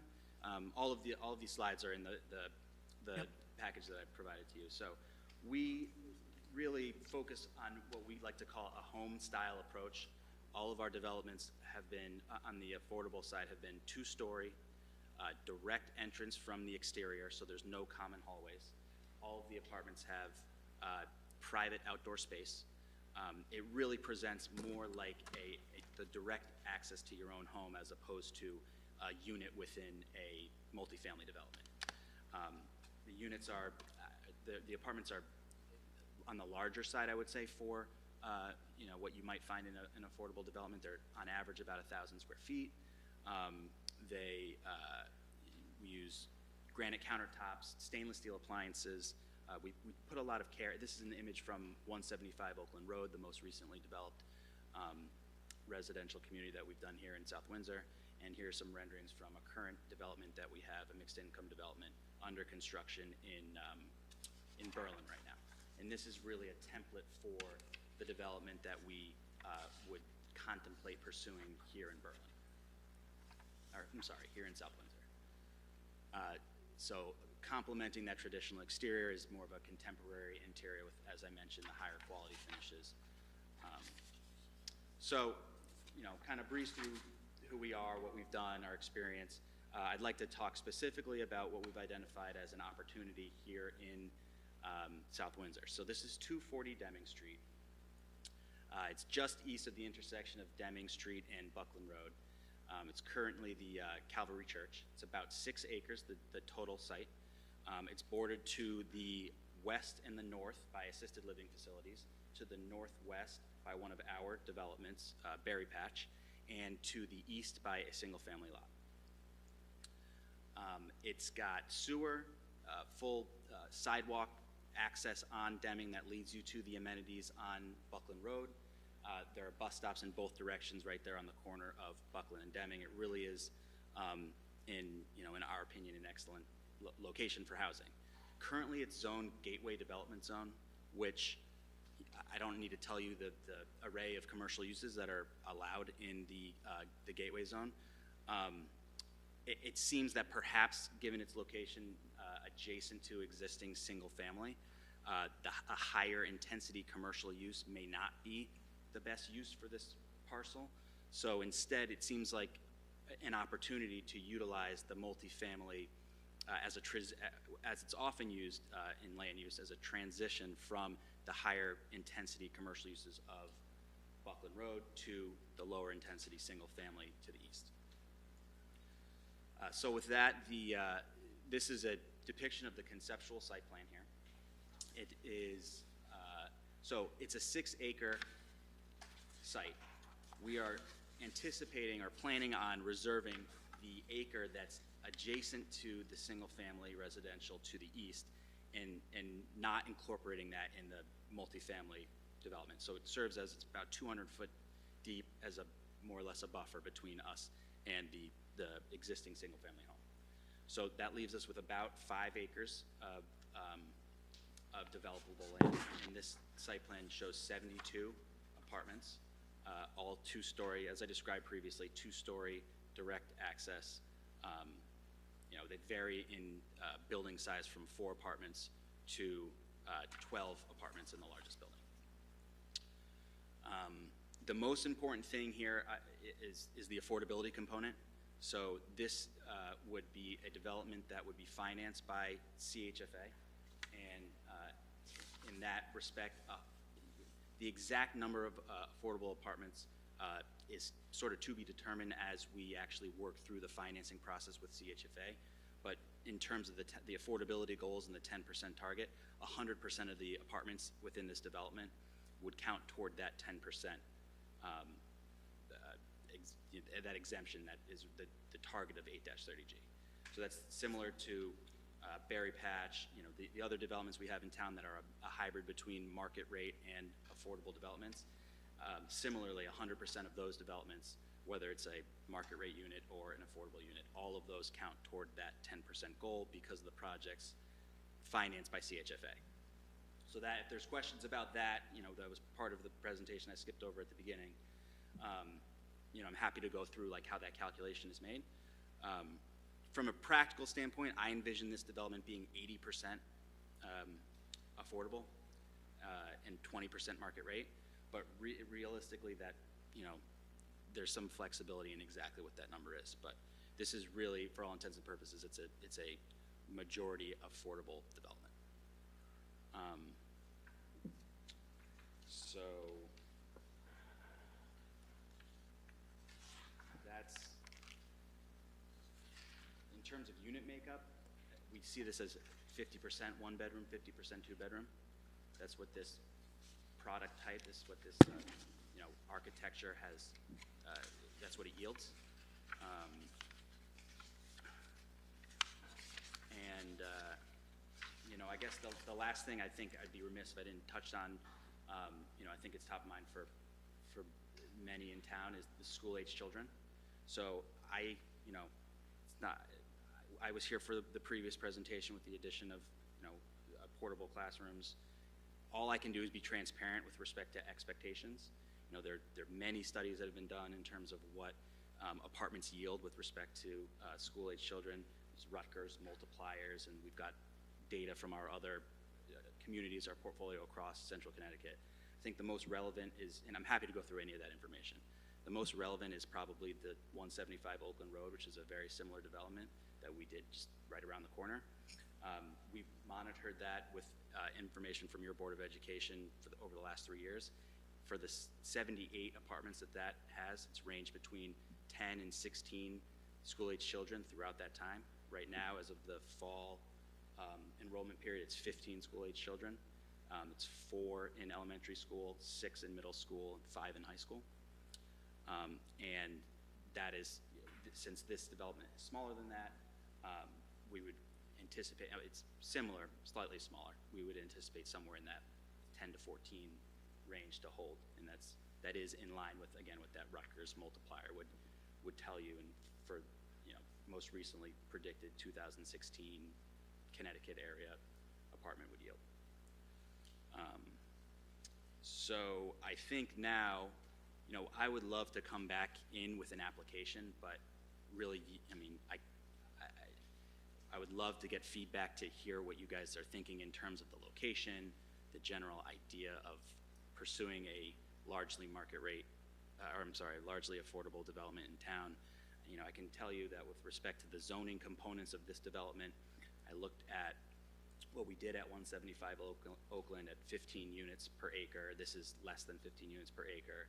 Your other multifamily impervious coverage requirements in town, the MFA and MFA zones allow up to 60% impervious. This is around 50%, slightly under 50% impervious coverage. So trying to stay within the bounds of other things that the town has seen and deemed acceptable in the past, really with the idea that this seems like a good site to be able to advance that affordable initiative.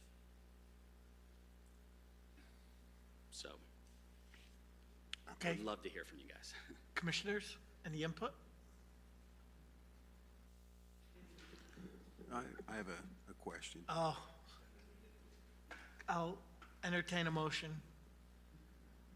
Make a motion, we extend the meeting until 10:50. 10:50. Just making sure, Fair enough. We have a motion. Do we have a second? Second. We have a motion and a second. Any discussion? All those in favor of the motion say aye. Aye. Those opposed? Motion passes unanimously. Now, input, commissioners. Commissioner Bernstein.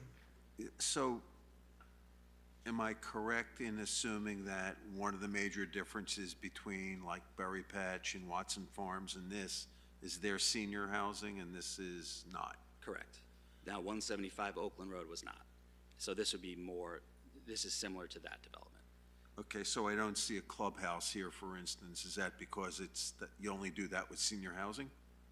Yes, there would be some common element here that's built into one of the buildings. It wouldn't be a separate and distinct clubhouse. There would be like built into one of these buildings that you'd see. There'd be some common space with like a kitchen area, and that's what's required under CHFA design standard regulations. So that's why the clubhouse existed for senior, and for this family product, it's different design requirements. All right, thanks. Commissioner Quarishi? You said it's 80% affordable housing. Like, is there a reason for that? Could this be 100% affordable housing? So it's a financing thing with, in the sense that, without getting too much into the weeds, it's a very competitive process to apply to CHFA to receive funding for affordable housing. And there's what's called the Qualified Allocation Plan, the QAP, and you earn points by different design elements and different affordability elements, and there's locational points that's, you know, based on where the project is located that score highly. So you can't get funded if you're 100% affordable. there's a lot of points given to a mixed income development that has at least 20% of the apartments at market rate. So without including that in my mix, I won't be successful in getting the funding. Okay. And is there a limitation to a size of a family that can move in? Like you said, there's projections on numbers of kids, but what if a family of 4 moves in with, a family of 6 moves in with 4 kids? There's maybe you can speak better to that, Jeff, about the limitation per. Hi, Jeff Sager, Metro Realty. So that's probably a health department question. We don't see that. But you don't prevent or, stop or whatever? We can't legally prevent it. To tell you the truth, we don't see that. I'd like to get back to you on that. We just don't see that. Because the projection of the school kids, I don't know, what if all the families are large families? Understood. And, that's often the fear that's expressed, but we don't see it. I've never seen it in my 30 years. And when Ben was talking about the 80-20, just want to reiterate, you get credit for all the units. Every one of these units, even the market rate units, because it's a CHFA development, because this is their standard, you get points for all the units. They support the affordable units. Commissioner Foley? Is there, you guys, everything you guys build is always top shelf, and, it's, I don't have a fear when you guys come in, because it's always like this. My biggest fear is with apartments, once the shiny penny wears off, doesn't get repaired. It doesn't seem that way with your operation. So thank you for that. Is there any wiggle room as far as the 1-bedroom and bumping that number to, say, 65%? So again, with the scoring, and I can give Michelle all this information just to be transparent, but one of the largest categories is considered, they're called opportunity characteristics. So if a town has a certain amount of employment and educational opportunities, there's a huge bucket of points that you get. And South Windsor scores at the very highest of that spectrum. That's one of the reasons why this is such a great site. You only get those points if more than 50%, or like 50% or more of your apartments are 2-bedroom. So I could not do any, I couldn't skew it that way, otherwise, again, similar to the other. The short answer is no, we wouldn't get funded. Okay. I didn't realize that, so. Commissioner Cavagnaro? Thank you. I'm heavily in favor of this. I think it's a good project. Like I've said with the last one, it's a preliminary discussion. I assume when we come back to this, when the moratorium expires, there will be more details on it. I think the only question I have is, I'm not sure if you covered it. Where it currently is right now, the Calvary Church, is that being relocated, or are they planning to close that? They're planning to close that. So that would be demolished, correct? Yes. Okay. That was the only thing I had, so thank you. Commissioner Dexter? I think it's a wonderful site.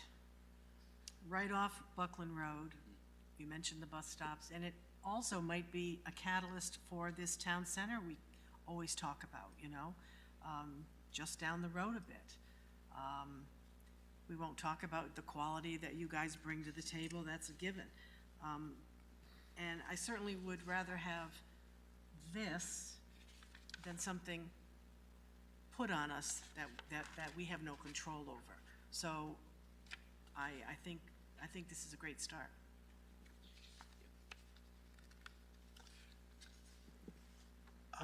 I think it's a good step in the right direction. These plans don't happen overnight. They're generally a long time in the making. If we did come out of the moratorium and this moved forward, what time frame are you guys looking at?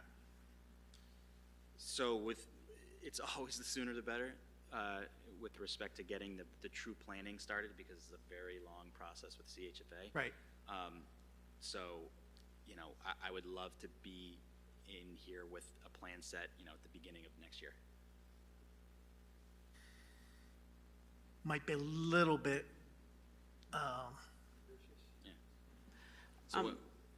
I have been sharing with the text amendment that we've been working on through our multifamily subcommittee related to the assisted housing, that was kind of modeled after the 175 Oakland Road regulation, tweaking it to allow it for in a commercial or residential zone. So I've been sharing that with Ben moving forward. So, if that is one of the regulations we move forward with our public hearings related to the moratorium, hopefully we'll be on the same page and be able to smooth it out a little bit, that a project will be ready to come in once the text amendment's in place.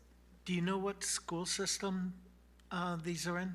What If I district? had a guess, I'm thinking Orchard Hill, but that would just be a guess. Okay. And these are 40-year deed restricted. I know we didn't say the words, but 40-year, yeah. 40-year, okay. Okay. Mr. Chairman, just to elaborate on one thing on the timing. So you can only apply for the financing that we're applying for here once a year.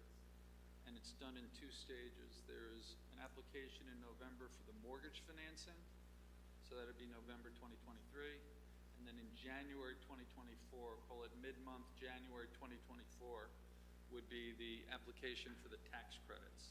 So those are the 2 elements we need. So that is when we'd really need to be zoned. We'd need to be zoned by, call it the beginning of November 2023. And if we miss that, then just move everything forward another year. Okay. I appreciate that information. Thank you. Commissioner Carey? Hi, this area over here that you put as a buffer, will that stay as open space then? It could. We don't have, it would not be included within this development area. So it's not like a future to be developed, apartment building. We don't have specific plans for that. I think it is actually single-family zone too, if I'm not mistaken. Could So be a that is a single-family lot. double A30 zone versus gateway development. You have a split but- zone on that. Correct. Yeah, if you roll the camera back 15 to 20 years when we did Berry Patch, those 2 lots of those 2 homes next to this were part of what we bought. And in kind of a peace settlement, if you will, with the neighborhood, we sold those 2 lots and then they became developed as single-family homes. But we also put a restriction on this home, and it can, this lot. So it can only be a single-family lot. So we can't technically incorporate it into this development, but our intention would be to leave it the way you see it. You all set? Looking at your lot, impervious coverage, what's your percentage on this conceptual plan? As drawn, it's just under 50%. Okay. Okay. Commissioner Foley? I guess my question's based on Commissioner Carisci's comment, as far as the limiting in a dwelling, I don't foresee it happening, like you said, you haven't seen it, but is there? No, I mean, the health department will not go in and check we don't have a housing code in this town, so we don't have something that says how many kids can be in a bedroom. So the health code is not going to be your answer to check the number of kids in a bedroom. Okay.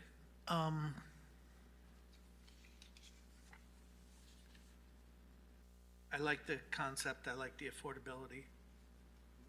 So, Helpful. Okay. Well, thank you for staying late for us. I appreciate that. okay. Thank you very much. All right. No, not yet. Do we have bonds, Michelle? No bonds tonight. Okay. We have minutes. Thanks, Michelle. We have the minutes of November 15th. Everybody review them. We can accept them by consensus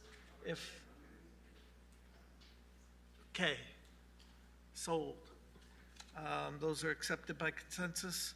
Old business, Michelle? Anything? No. Okay. If we have no further business. Just 2 things. You have an application to be received that was handed out tonight, 420 Ellington Road, which is the old Admiral Moving and Storage site. There's new owners there that are coming in. They're combining properties and they're pulling up some pavement And they're taking some of the warehousing and self-storing it, so there's no site changes as far as new buildings or anything, but it does require a site plan modification, and they're requesting a staff-level approval under Section 8.6. Where's this one? It's the existing animal moving and storage, so it's really a matter of lot line changes and some pulling up of some pavement to get them back into conformance, because they're combining properties. Is that on Ellington? Yeah, in Ellington, yes, I'm sorry, yeah. 420 Ellington, so just right down from the intersection of Chapel and Ellington, right next to Home Depot, that area there. That got barbed wire around it? I don't believe it does. I'll double check, but Got I a don't believe so. fence? I will look at it. Well, then that's going to be existing prior to your regulation change, I bet. But I'll look into it for you. Okay. The only other thing I want to just bring to your attention is you did have a correspondence read into the record last meeting from the Economic Development Commission that was included in your packet, and it will be listed in your minutes as a correspondence received by the commission. So you should have all received a hard copy of it tonight. Yep. And that's really all the comments I have, other than I'm really proud of all the work we're doing on our subcommittees. We're announcing almost last meeting, so we're getting there. Yes. Oh. What? Yeah.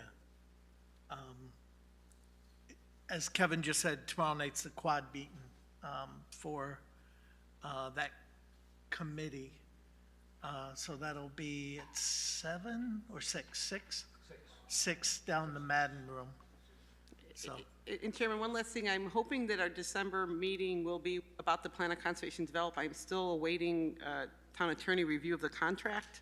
I'm hoping to have that any day, so if in the event we don't have it in time for our December meeting, we'll do a regulation review of all the updates we have to the draft regulations that we have, but I'm hoping I'll have the contract and we can start moving forward. Thank you. Fair enough. If there's no other business, a motion to adjourn would be in order. Commissioner Viteri? We have motion and a second. All those in favor of adjournment, say aye. Aye. Those opposed? Motion passes. Good night, everybody.